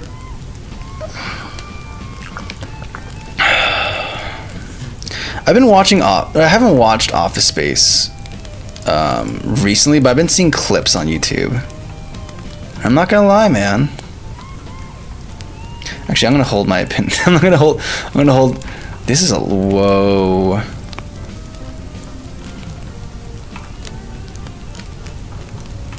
It's very hard to tell what is what and where is where. But yeah, I remember like when I first graduated, I was unemployed for like 6 months, and like I was so deeply depressed. I was so deeply depressed. That's part of like what got me saved, man, because I was like, it felt so hopeless, and then, you know, everything that happened. I mean, there's a moment where I was like, all right, God, you got all of me, man. You have, just show me, like, that you haven't forgot about me, and I'm yours, like. But yeah, that's 6 months, dude. I was super duper depressed. But my dad would tell me like, hey, I know you're depressed, like you're sad, but like you better enjoy this time, because once you get a job, like you're in. It's like that Hal, like that Malcolm in the Middle thing. He's like, once you're, there's no backing out. Oh man. And there's some truth to it, man. It's like, oh, now you have responsibilities. Now, like, changes in your life, you can't just be drastic about it. I mean, you could be, and if you're called to be, you do it, right? But it's not as simple. It's not as easy when you're a college boy.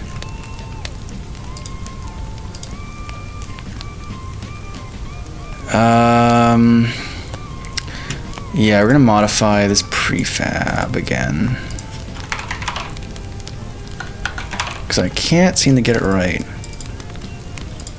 Let's look at this. So this is the prefab. How are we, you know, before I even modify anything, let me look at this. Let me see exactly what is going wrong before I implement any actual changes here.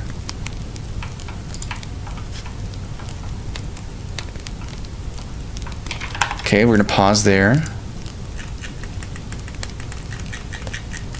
Okay, we have something here. We got a little fella right here. Hi, little feller. What's going on with you? Okay, you're not. Okay, so first of all, your rotation's wrong. Let's just get that out of the way. That's just wrong. That's very wrong. That's not normal to the surface. That's like normal. It's not even tangent. Like, what is this? Who are you? What are you doing?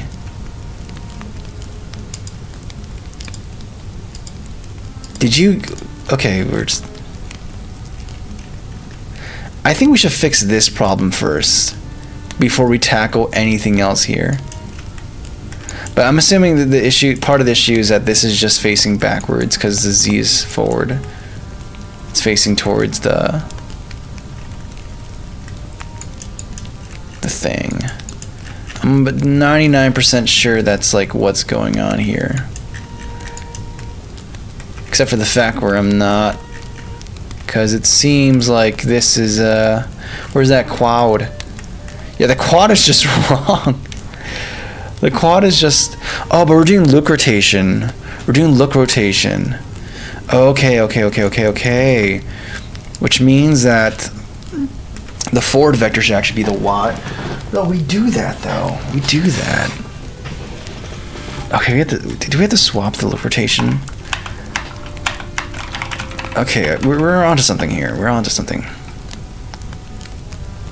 I don't think we have to do look rotation. Because we're rotating the containing object, right? Let's go to the actual component, shall we? That would be kind of important.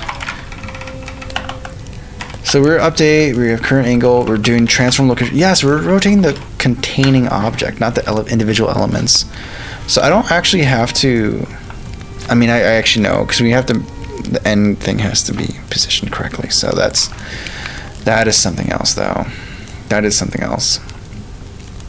So that means I would have to, yeah, we're positioning it halfway. That is correct. Look rotation, though, is actually wrong. I think we actually have to do it the same way we had it before, which is have it be this way. We might have to just do some more swapping of the vectors, but I think it's going to be a matter of just doing that. As for the tangent thing for the position, that's actually not really dictated here, because this doesn't change, it doesn't translate it. It does rotate it, but rotating on just the local rotation axis. That wouldn't affect the normal. So, cool, that's indicating there's something wrong with the place object thing. Good night, man. Thanks for entertaining. Of course, dude. Yeah, you know, feel free to fall asleep, guys. Like if this is good white noise for you, or just noise just to get your eyes tuckered out, by all means, man.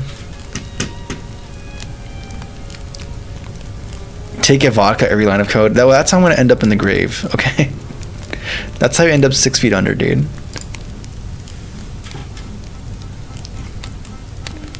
That's how you end up with like a car's oil filter for your liver,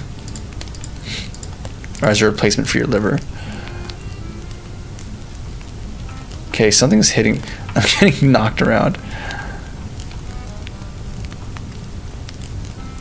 If I press pause, oh, these are still subject to pausing. Yeah, this is like this is weird. That is weird. Oh, you know what?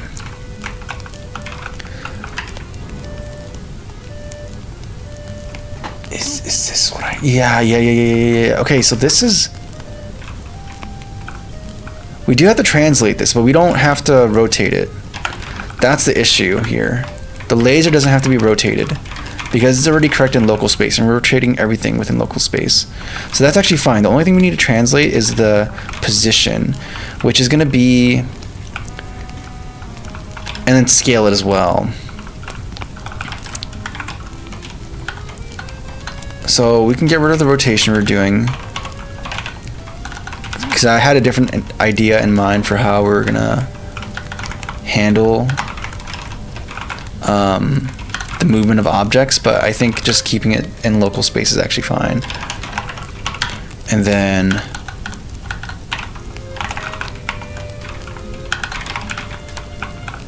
let's do, you're scaling on the Y. What is this music?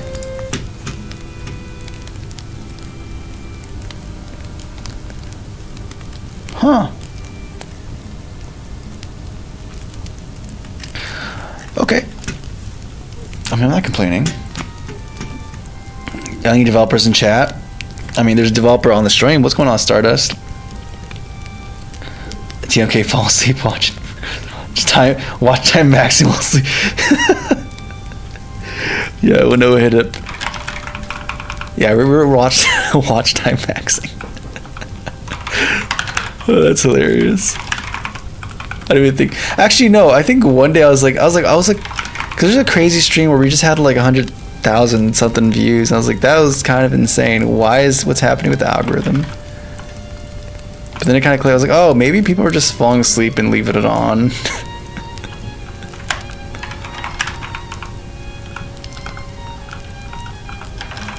You'd be like, what? What's a fairy tale person who like puts people to sleep? The Sandman? I'm just a coding Sandman. I should rebrand. It's no longer Cozy Cabin Games. It's, I don't know. I can't think of any clever alliteration for that. Sandman Code Knockout or something. I think this should be fine. This is the radius. And that should be the full extent of this, so I think quad might be negative, so we might have to do like times 0.5. That should be it. Okay, come on.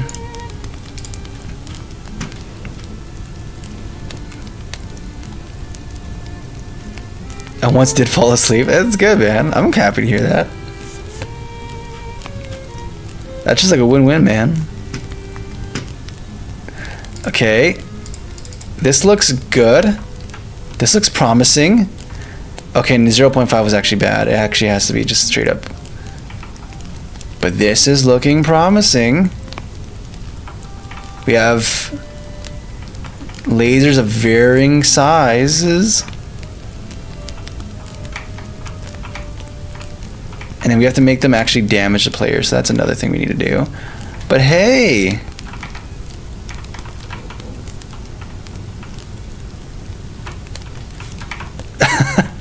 Even with 5%, this is kind of insane. But hey, this is coming together, man. This is coming together, dude. I'm actually pretty happy.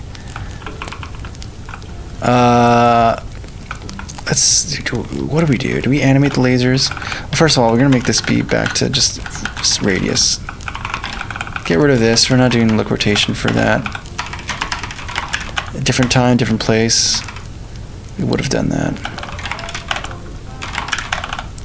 Okay. Now that we have this, we should add the hurt boxes to the lasers. So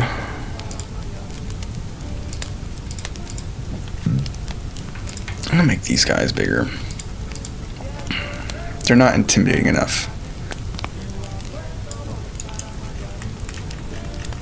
And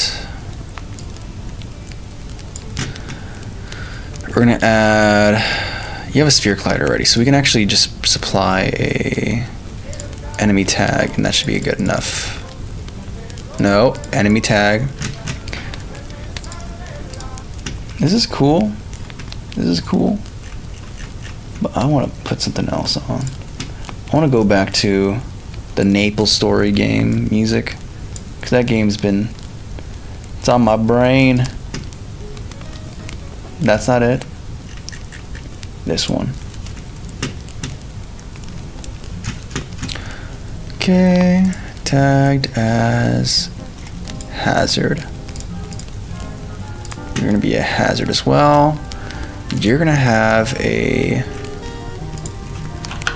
pill sphere. No, not sphere collider. My bad. You're going to have a it's not a pill collider. What is it called? Capsule collider. There we go.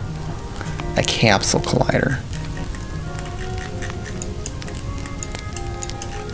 And that actually looks pretty reasonable as far as your size is concerned. It has to be a trigger though. Same thing applies for these guys. You need to be triggers. And you have the correct thing. Cool, so now you should hurt. We're gonna apply an animation to this. I'm thinking about how we're gonna do this.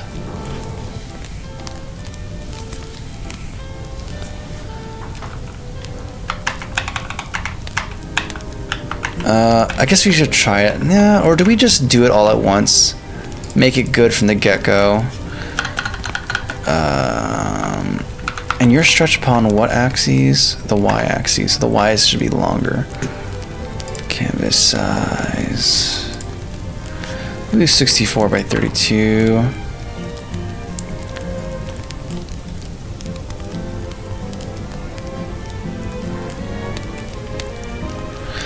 How do I want to go about this?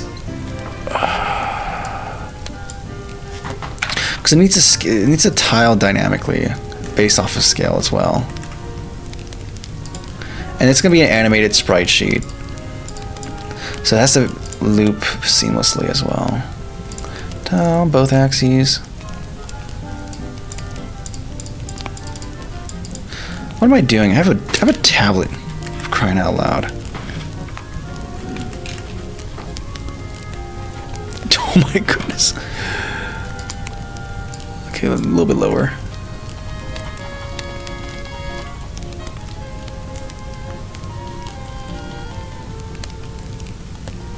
Okay. Very nice. Okay, and then we can make a new frame. We're going to onion skin it a little bit as well.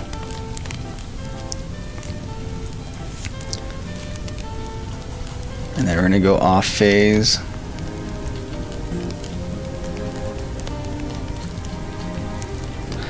And then where the sparks were once, we're going to have it like jut out a little bit, so it almost kind of implies that the sparks persisted, but then they just kind of got flung out.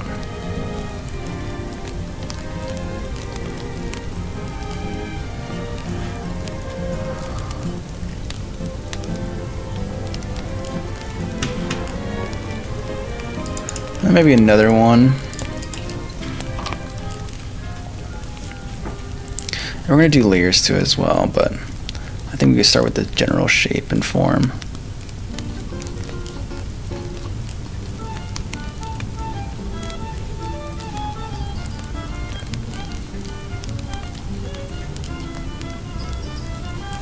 And we're going to make an animation cell out of this, and then it's going to be good to go.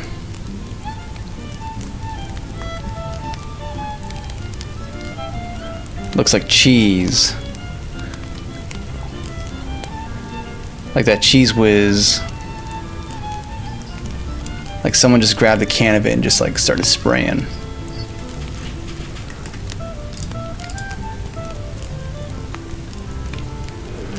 Maybe we'll add some in-betweens to make this a little bit more smoother. I mean, we'll do a background one too as well. Thanks, Cheyenne. By release for mobile, you mean like a YouTube playable? No, an actual app. I'm gonna put it on the Android, on the Google Play Store.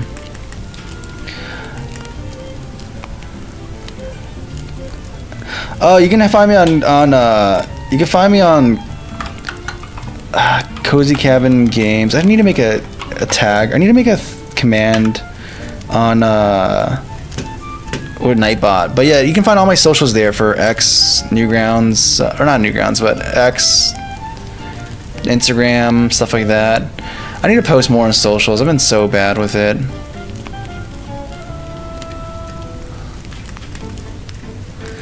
I need to get better with it. Let's make a new layer.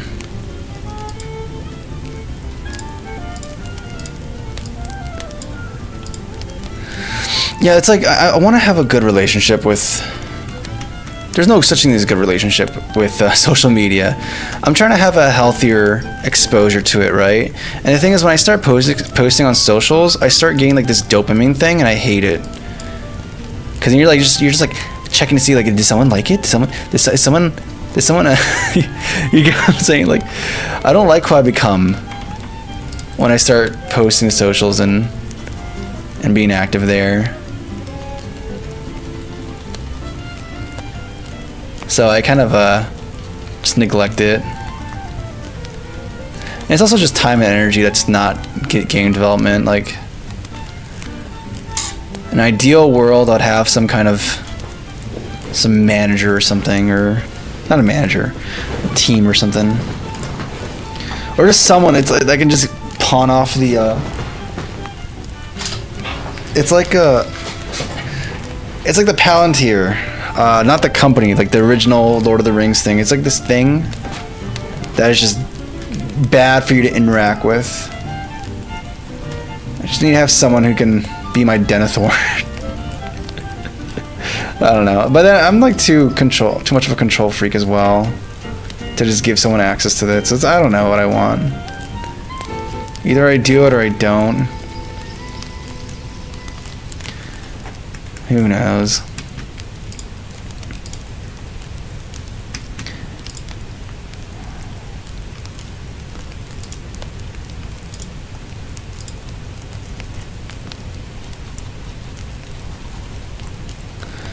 But yeah, I hate it. Like even when I go on Instagram on occasion to post like a short video, it triggers like this spiral of me. Like I'm like, all right, I posted the thing. Ooh, this reel just catches my attention because it's surprisingly weirdly relevant.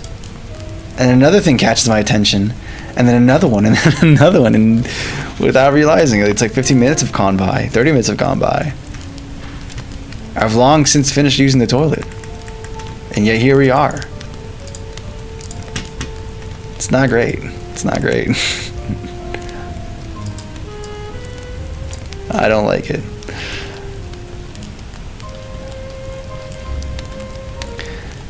I just need to get a flip phone. I hate that there's social medias where you can't post unless you actually use the mobile version of the application. That's like the most devious thing. That's like I can't even properly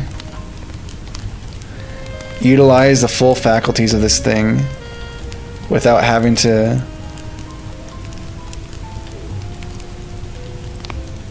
it's a very weird relationship because it's like it's also like if I use that analogy of like a drug, it's like, hey, how dare you make me like do some cocaine when I'm trying to sell cocaine to other people.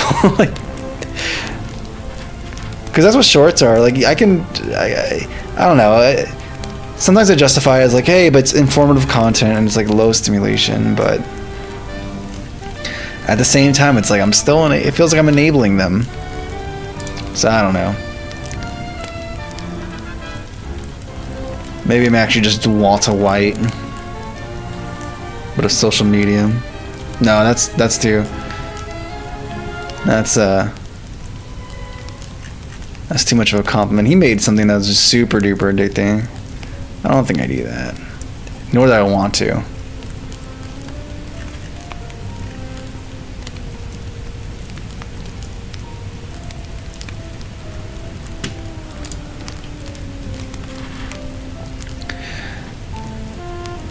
Without issues. Thanks for reminding me to scroll for thanks for reminding me. Time to scroll for 2 hours. Oh no. We lost the boy to the scroll sauce, to the doom scroll dimension. Oh my freaking goodness. If I breathe on this wire the wrong way, it just shorts out. I don't know what's going on. I think I need to buy a proper cam link. I got a cheap $20 adapter from Amazon and it works, but I also can't like breathe in its vicinity. Oh my freak, what is going on?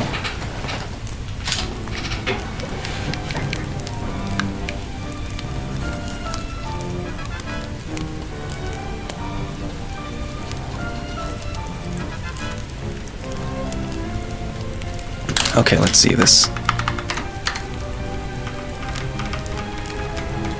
That looks like pretty bad laser to touch. Don't you agree? I wouldn't want to touch that.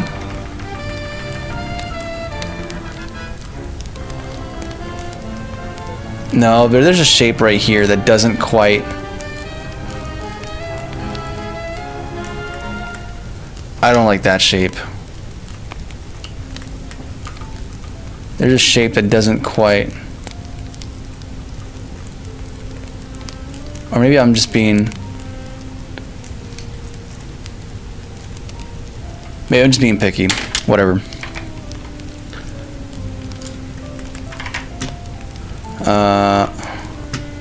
Yeah, it was a sprite sheet. Can you believe it? This is all that was required to create that illusion. Hazard, laser, resources.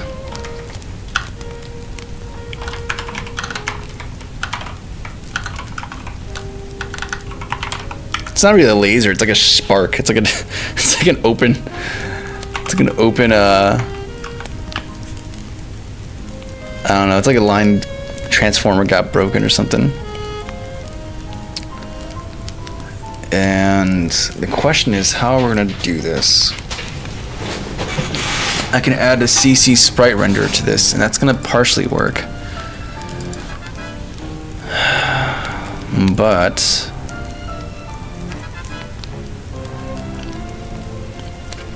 there's actually quite a bit to consider with this. There's so many decisions to make about this that I'm just now realizing.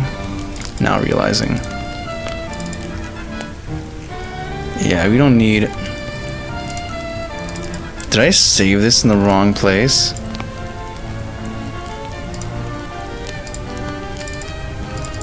No. Okay, there's lasers. That's my laser. And then you're gonna be a size 128. I believe that's the size you are. No, 192, so we're gonna up it a little bit, 256. Let's actually just do the pixel. What is going on with my camera today? It's like overheating or something? I don't know. Why don't you stream on X, or you like YouTube better, do spaces to join you in X spaces? I never thought about streaming on X. I didn't even know they can do that like that.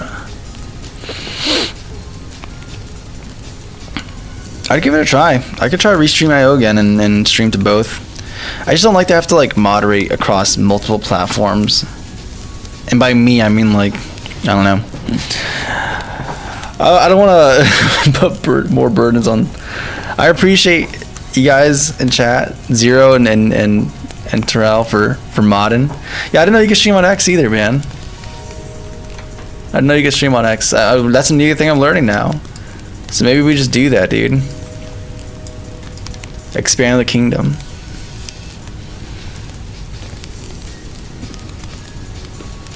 All over the places. Oh yeah, for real, dude. Twitch or Kick? I don't know about Twitch. I don't know. I don't want to go back to Twitch. I don't like that platform.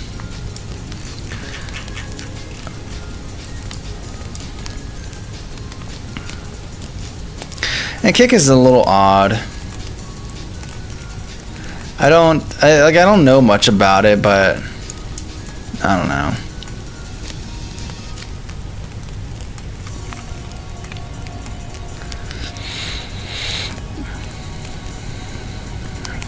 What's going on here? Co's Cobb. I do have an X account though.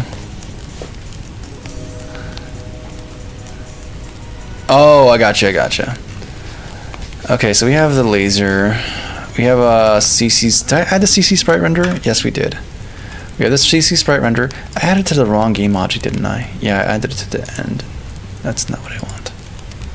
Goodbye. And we're gonna move you because I don't think we're gonna assign you programmatically. That's like kind of dumb. We're already going through the process of manually setting you up, so we'll just create a new sprite binder. Laser. Sprite binder, laser. Add this texture there.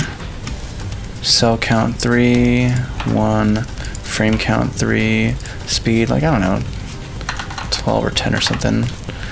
I'm probably gonna make I'm also gonna make something here. I'm gonna make this be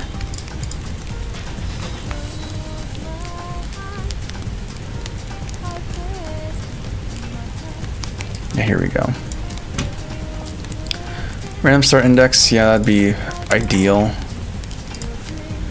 Aside from that, the material is a thing of question. Create.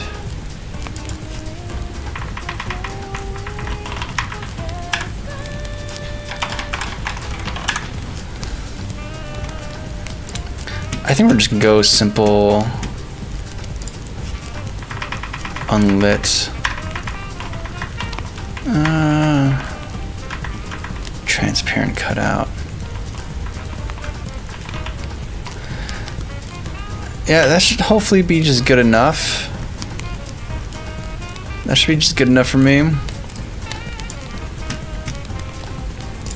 I can go to here and then apply this to it.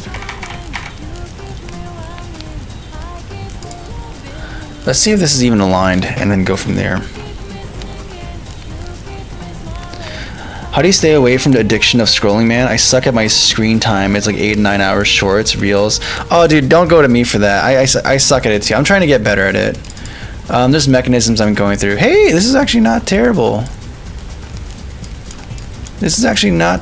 I mean, this is off a little bit, but that's fine. We can live with a little bit off. This actually worked better than I would have expected. Jeez, that actually looks pretty good. I'd prefer it to be a little bit thicker, but we can live with that. We can make that happen. I mean, so there is some things I do to combat it. If you look at my phone,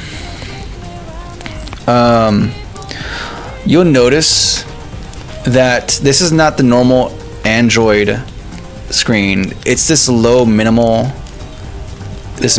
UI thing, and if I want to go to an app, you have to go through here to find it. And it's like it's a very low, it's like a low dopamine thing. Like I only have access to things I actually need, like Bible, calendar, gallery, chase, spot hero, messages, quick recording if I want to do some ideas, Teams for work, calculator, stuff like that, you know. So that helps because it's less accessible and it's less eye candy that attracts you to these apps. It's a free app, but you can also pay for it. I'm paying for it because I like the idea of paying for software I find useful. I think I've benefited from free things too long in my life, and I think it's time to actually start paying for things that have utility.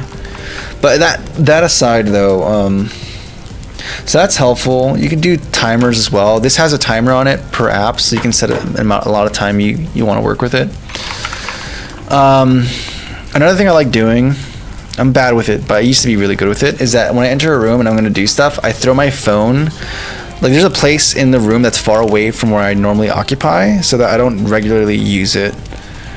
So I'd like throw it on my couch, or when I go to my bedroom, I throw it to like the cabinet that's on the opposite side of the bedroom. I just don't go there as much. And then like if I need to use stuff, I just go on my either laptop or my machine. Because usually when I'm like at a laptop or my machine, I don't really scroll like that.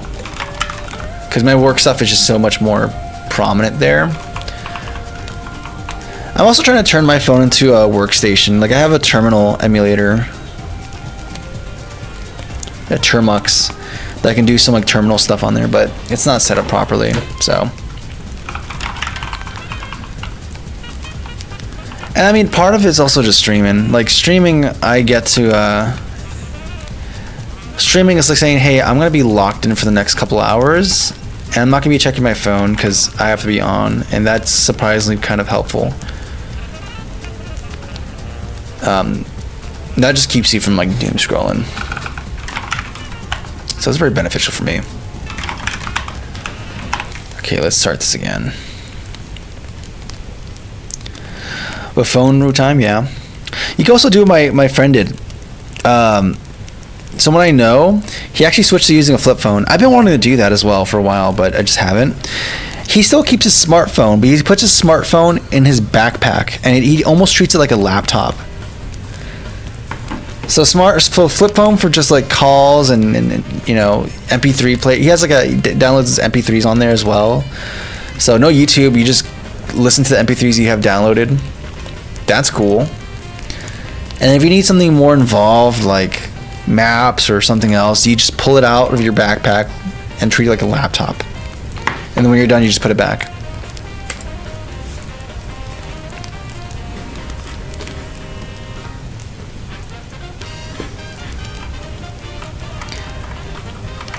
Okay, let's see what we got going on here. Why are we not happy? Or are we happy? Oh, that looks better. This actually looks better. Oh my god. Hey kids, try to navigate that. Like, what is this cluster, dude?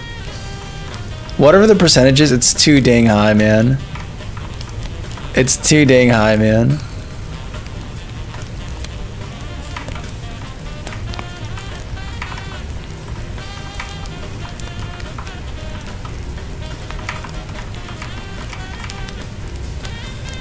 Okay, we're gonna get rid of the position correction for the end caps. We're just gonna leave them as they are, because the deviation from rotation is not gonna be big enough to cause any significant issues.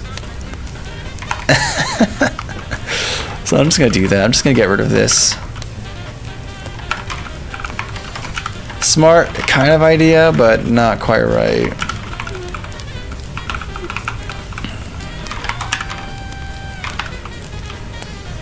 Let's try this again. Hopefully this works.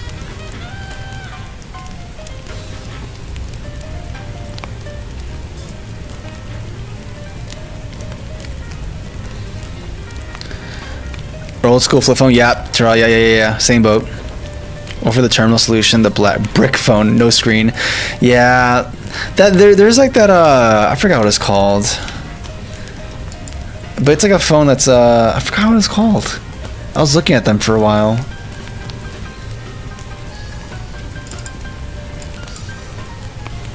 See, that looks better. I mean, way too much. 5% is way too much. I should use the time stop ability and see how well it works here now.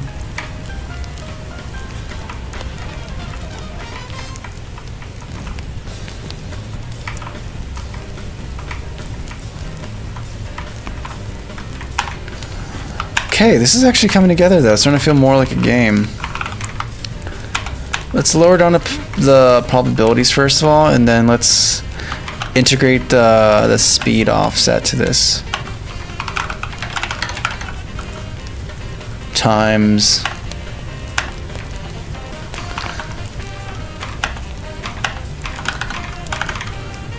no. Here we go. Current angle equals rotation times time that delta time times. I know we have a dilation. We have a time dilation coefficient. There we go. That's exactly what I'm looking for. Precisely what the doctor ordered. So now if we do time stop, this should be subject to it as well.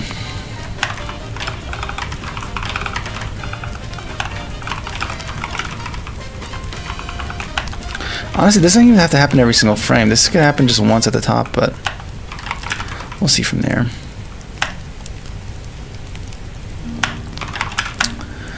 Okay. So far, so good. What else do I want to do?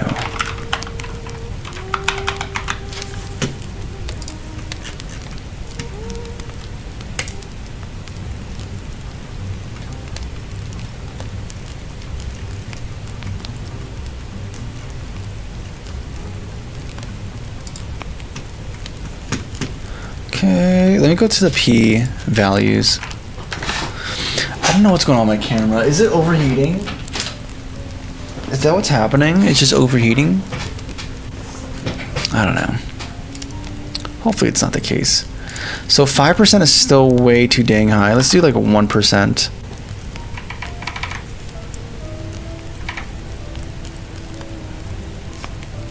Maybe 2%. And then the player's vehicle. Because I think we do set this by in default.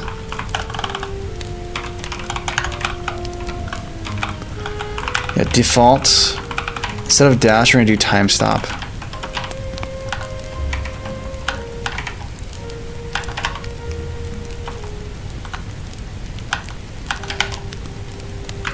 Let's see here.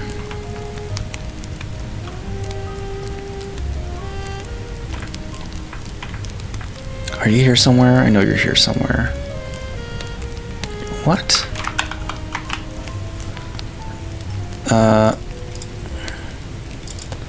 Apply configs, resources. Nope, skipping this one. Nope, different one as well.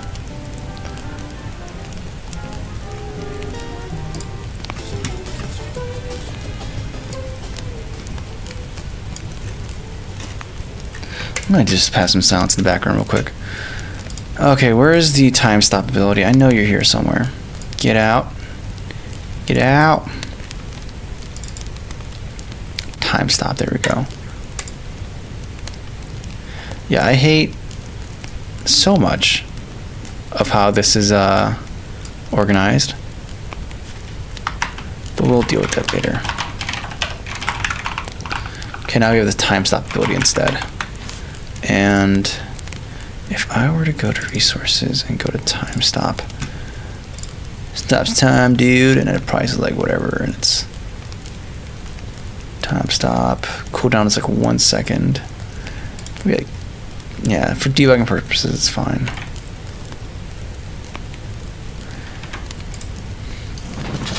Okay, let's just run it. See how this looks. Attention for a bit. What do you need? What's going on? Who got Carled?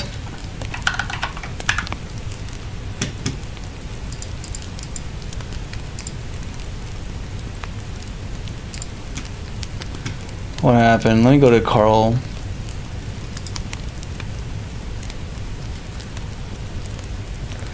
Lucas got muted. Oh, for spamming mentions. 4 and 6 seconds. But you didn't get banned. Who got banned?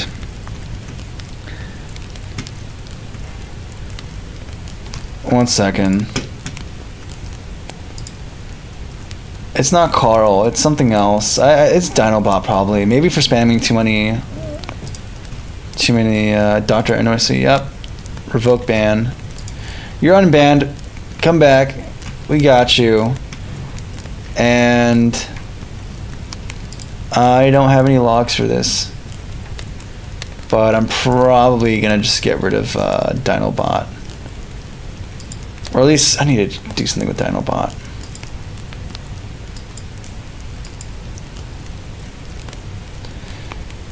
I'm not seeing any mod logs from it, and that's what I dislike.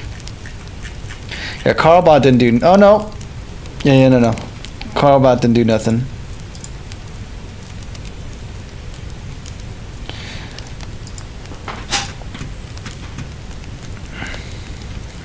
Oh my goodness. Yeah, we need the funky tunes, man. We need the funky tunes. What's going on here, guys? What would you rate your What would you rate shader coding 1 out of 10? It's great. It's my favorite. It's the one kind of programming where you can like debug it while it's running. You can code and manipulate pixels, vertex fragments. Yeah, geometry shaders are also a thing. Pretty much manipulate anything visually. Post-process filters. Yep. They're pretty cool. I mean, it's just inherently faster.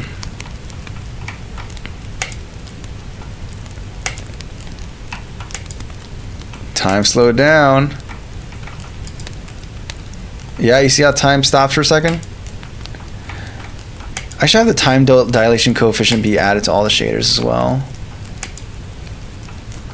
That's cool. It stops immediately though. I want to change that. I want it to slow down to a crawl first and then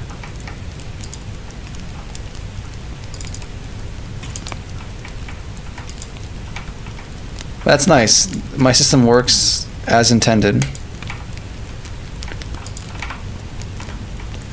So that's nice actually.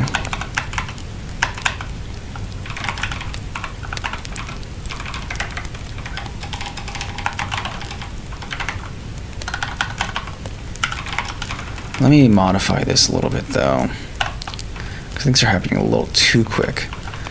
So time stop is going to go for about It's for half a second. I'm gonna let it rock for like 2 seconds or maybe even 3 seconds. As for the lerping that happens, you'll return update time dilation, target dilation 0.1. We're going at 5% per second, which sounds like it should be not that much, but apparently it is. So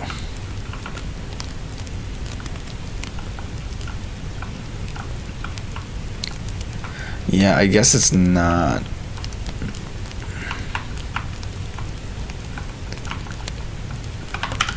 Let me also do something.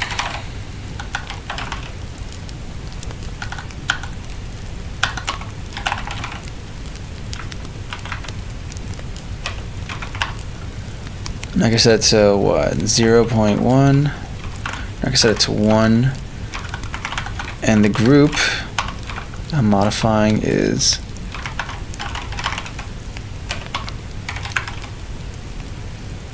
variable time group.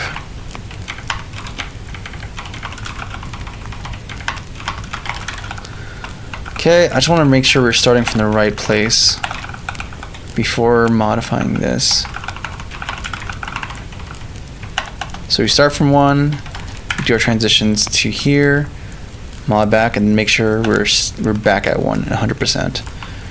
And then, as far as speed is concerned,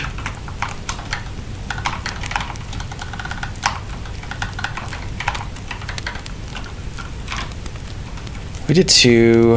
That seems like too much. Let's go by a factor of 10. And we're going to change this to be speed now instead. Okay, cool.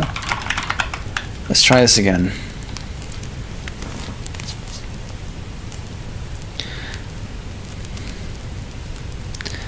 Jarvis. Oh my goodness.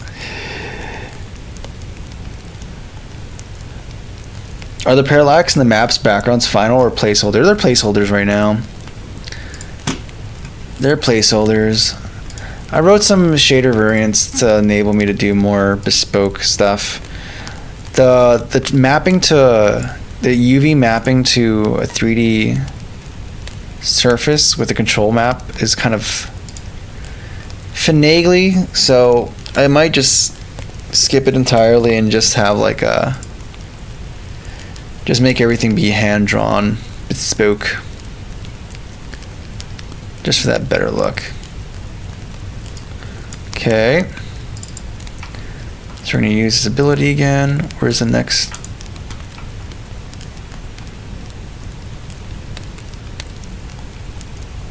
Okay, it's very abrupt. I don't like it. Yeah, it's weird. Why? What is this? It feels like it's way too abrupt, even with. So either the implementation's wrong, which I don't believe it is because I've used it before and it works. Field return, update time, dilation, speed, lerped. And it waits until it gets within a certain tolerance.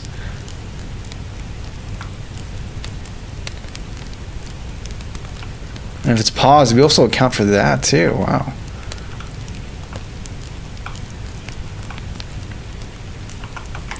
See, I don't believe it's this. Let me just keep messing around with speed by factors of 10. Maybe it's not. Maybe it's not. Maybe it's like normalized. Because they're not multiplying by. Maybe it's not per second. I don't know. Let's see. Okay.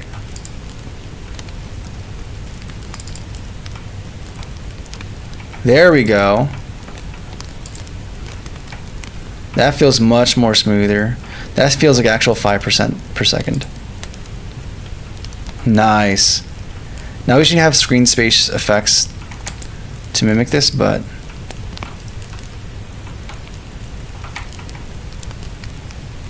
yeah.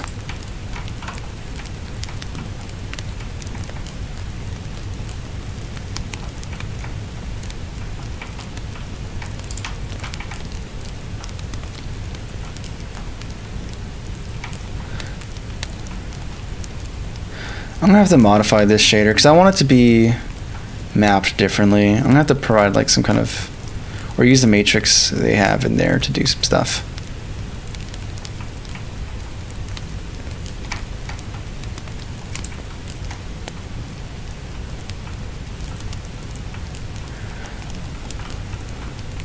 Yeah, there's some weird oddities with the clouds. I have to fix that, but we'll get there eventually. Now the question is, do I want the player's movement to also be stopped by time?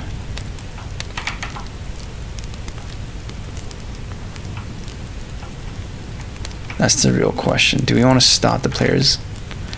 These collision boxes are just way too huge, dude. Like, even though I'm not... Or are they not?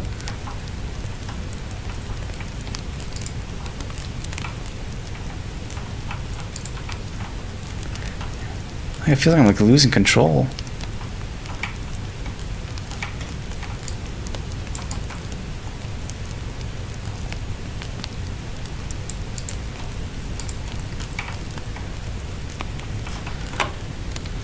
Yeah, I don't know. Praying for rain, not gonna lie. My window is open and I'm waiting for the noise. I love the sound of rain, man. That's great.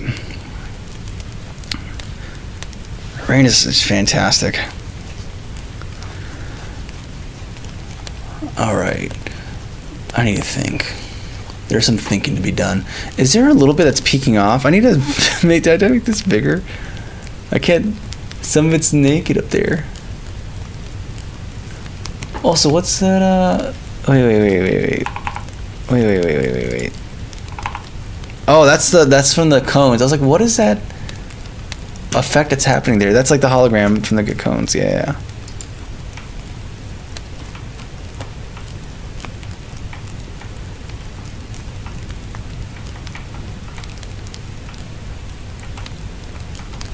Well, there's definitely more obstacles now. I need to get the culling right, though. The culling thing is still messed up, and that's not good.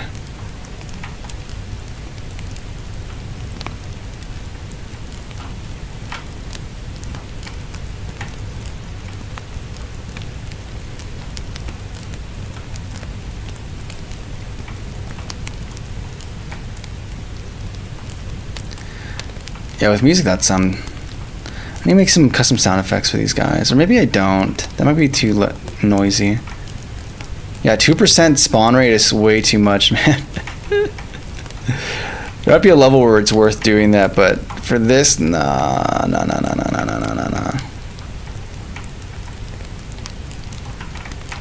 I'm sorry. Are you rotating out into space? Yes, you are. Okay, that's not great. That's actually not great at all. Oh, that's actually terrible. Oh no.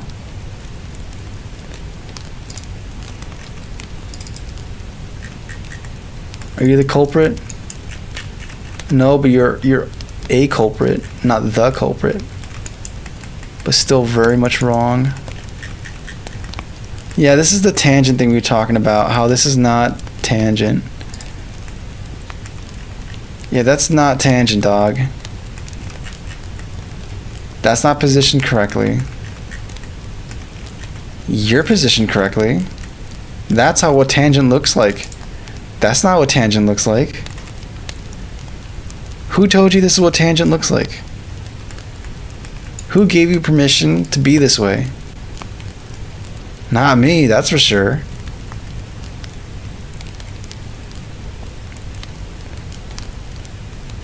Nuh-uh. Nay. That ain't right. Is there something else we do using this entity thing? We assign entity. Pickups is for sure working, so do we do anything on them that's different? On assign, we assign. There's a knit, but that's only a one-time thing. You set the renders. Yeah, you Nah, but that's nothing. Oh, we should probably also do. Oh, but it's the lifetime application. It's fine. So, wow, that is really odd. That's on pickup, and theoretically, they're using the same exact. They're getting called by the same exact function, which is actually,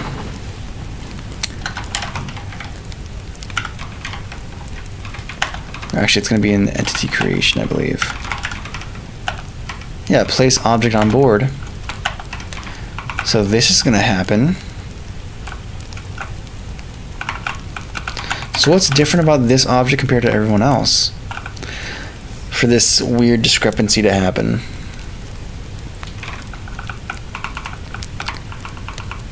X, Y, okay.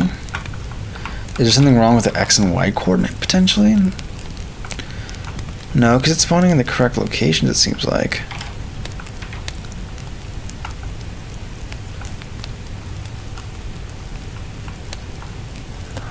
Look returning direction, forward and up. Yeah, I don't know about that. Oh, what's going on here, man? For background layers, no, I'm not Stardust. I'm actually if you look at there's like shells of cylinders, and the whole game is wrapped around cylinders, which is kind of where all the terrible bad things about this game are coming from, is that we have this whole cylinder thing which requires mapping data in this very weird coordinate space that isn't it. It's translational and angular, as a translation component and an angular component. So that's great.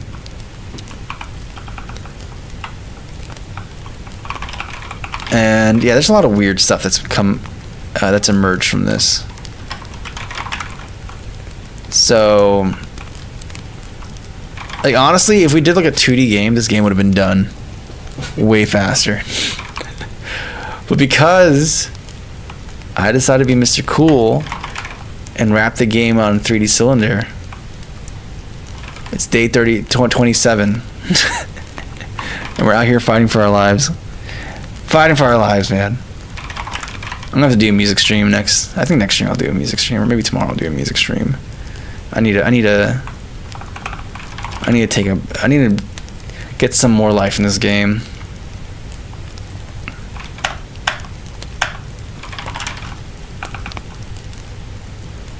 You're on the event horizon. We can scream to the void here. I'm sorry, guys. I modded Discord for not gonna lie.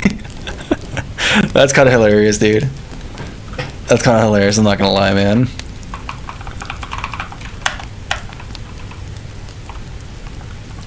The taste of power.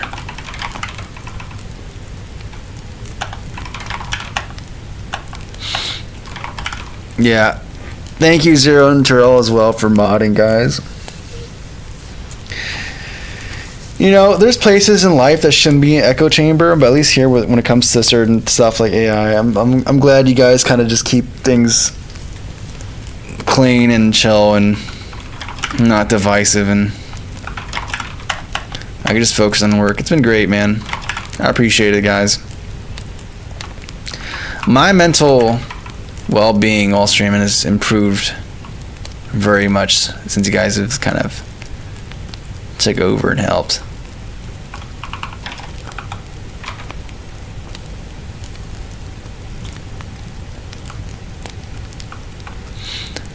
So what's going on here? Forward, upwards vector. Is there anything in laser that's overriding this? Now that I think about it. Because you know what? I think it is aligned with I think it is aligned with the axis in world space. So what might be happening is that we actually do produce a good rotation. But then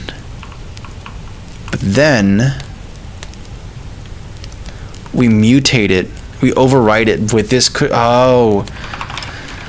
So then what do we do? I think the easiest option here is to create a container. No. Did I just close Rider? Oh no. Okay, but the idea stands. We're gonna make a container object so we can preserve the outer rotation while still allowing local rotation aligned to that. That's a simple fix. That's easy. That's an easy fix.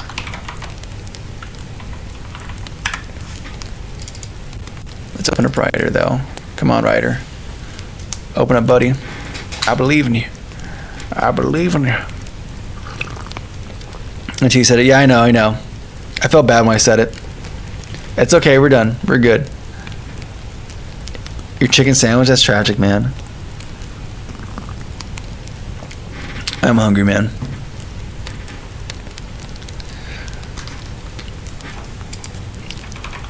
Okay.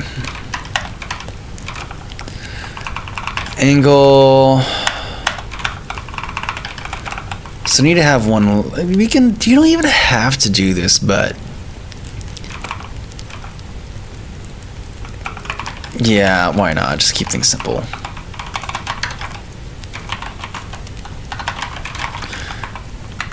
Container. And instead of applying these rotations directly to the container, we're gonna, or to the parent transform, we're gonna apply this to the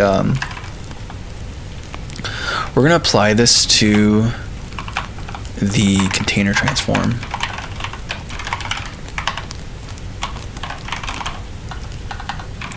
In fact, you should just be a transform directly, because that's all I care about. Perfect. So we save this, and in here I'm gonna create another game object, make it the child, make it the container, and then apply that there. The beauty of nested objects.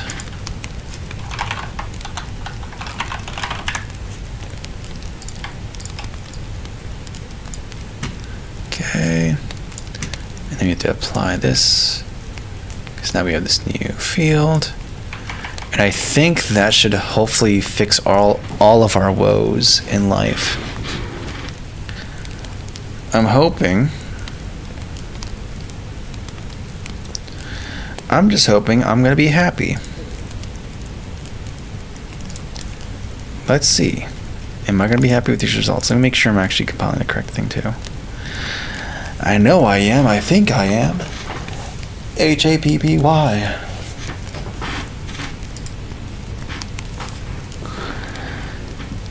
Come on. Okay. Maybe we shouldn't have these spawn at the start. Maybe we should make some explicit rules about this. Okay. Now we see these issues emerge as we rotate down to the, oh my goodness, dude. Stopping and starting is like a big requirement here now.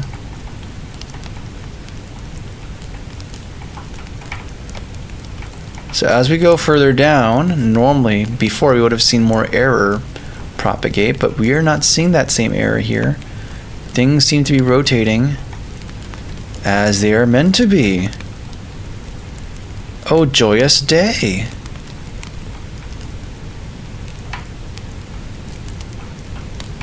Very nice. And we have the game over sign, but whatever. We haven't implemented a proper game over. We can't die yet. I love how the hologram just sticks out in the dark side of the day.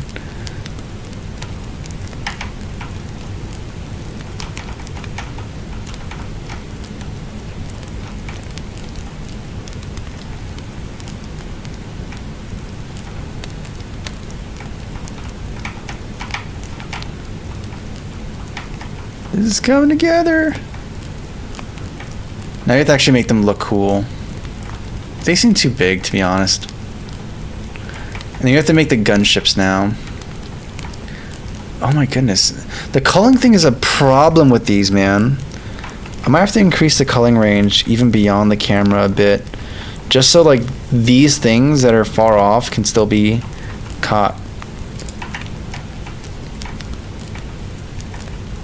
Also, I'm glad I added the invincibility frames.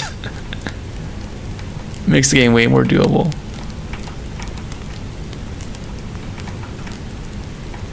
Let me go! Let me go! The angles are wrong with this. They're still wrong. They were better before, but now they're wrong.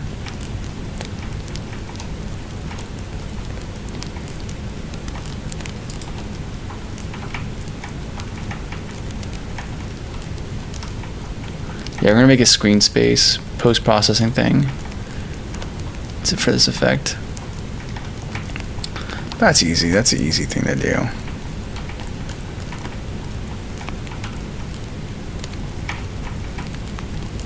Okay, cool.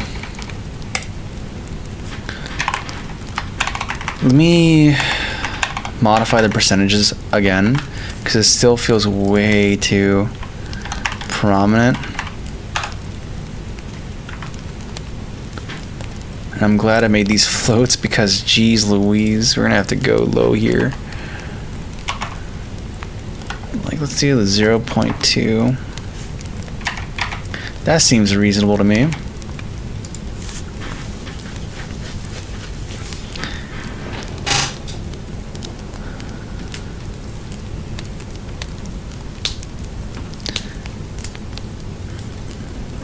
I like how Whipped is just a new version of Wiped. Wait, what are you talking about?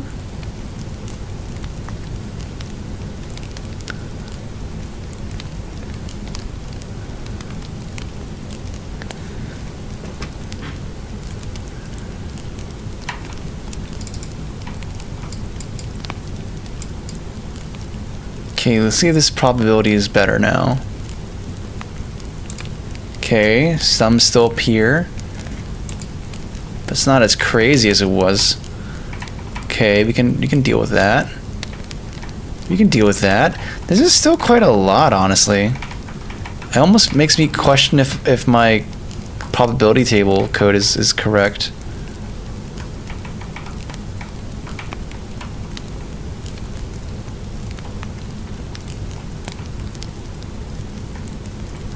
I mean, it definitely seems lighter comparatively, but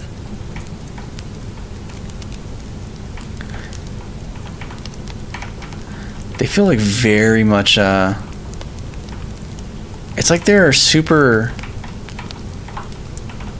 close to each other. Jeez, dude. What is that hurt box? Okay, these have a bigger hurt box than they need. That's what's happening. I'm like trying to do something precise, but the hurt box is too big. Okay, can fix that. Yeah, look at that. Look at that collider. It has a radius of 2. No wonder. No wonder. I was like, I'm getting hit by nothing. That's because the collider was too big. Yeah, I was kind of on the fence about those cones, or not the cones, but the orange warning things. But it's actually kind of liking this now. It's looking pretty good, actually. Hazard.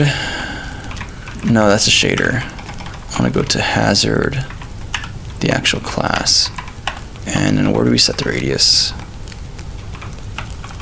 Collider radius is 1. And they should be tied, they should be uniformed. Okay, cool. We're on the same page now. This is looking better though, guys. This is like seemingly reasonable. Who would have thought, man?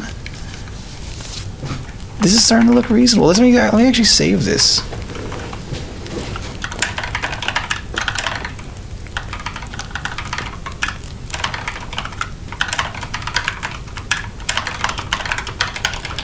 Finished laser implementation. Yeah, and then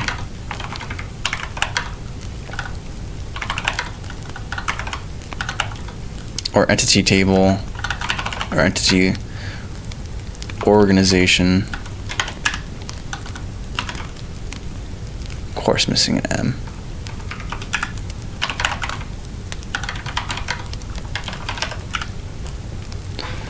Nice. Melon here, yep. Or is it? Yeah, it should be safe, Melon. It should be safe. Should be a safe stream.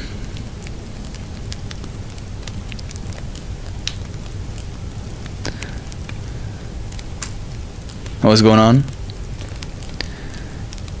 You just committed? Yeah, we committed. We committed, man. We committed. Okay.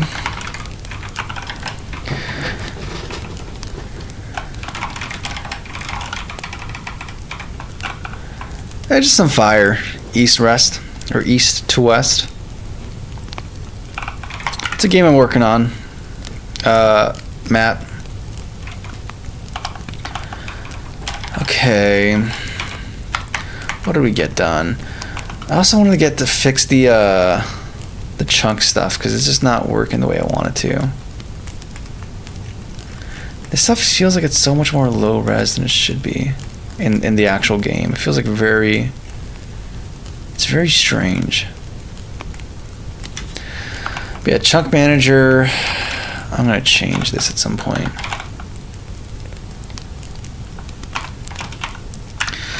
But I think I'm gonna call stream here, guys. It's a little bit shorter. It's only 3 hours, 22 minutes, but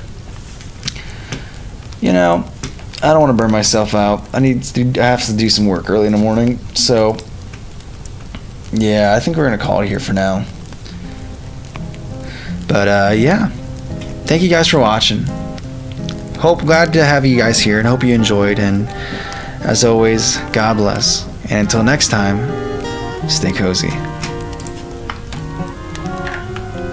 Ta-ta. Actually, before I ta-ta, let's actually do this right. I should do this right, shouldn't I?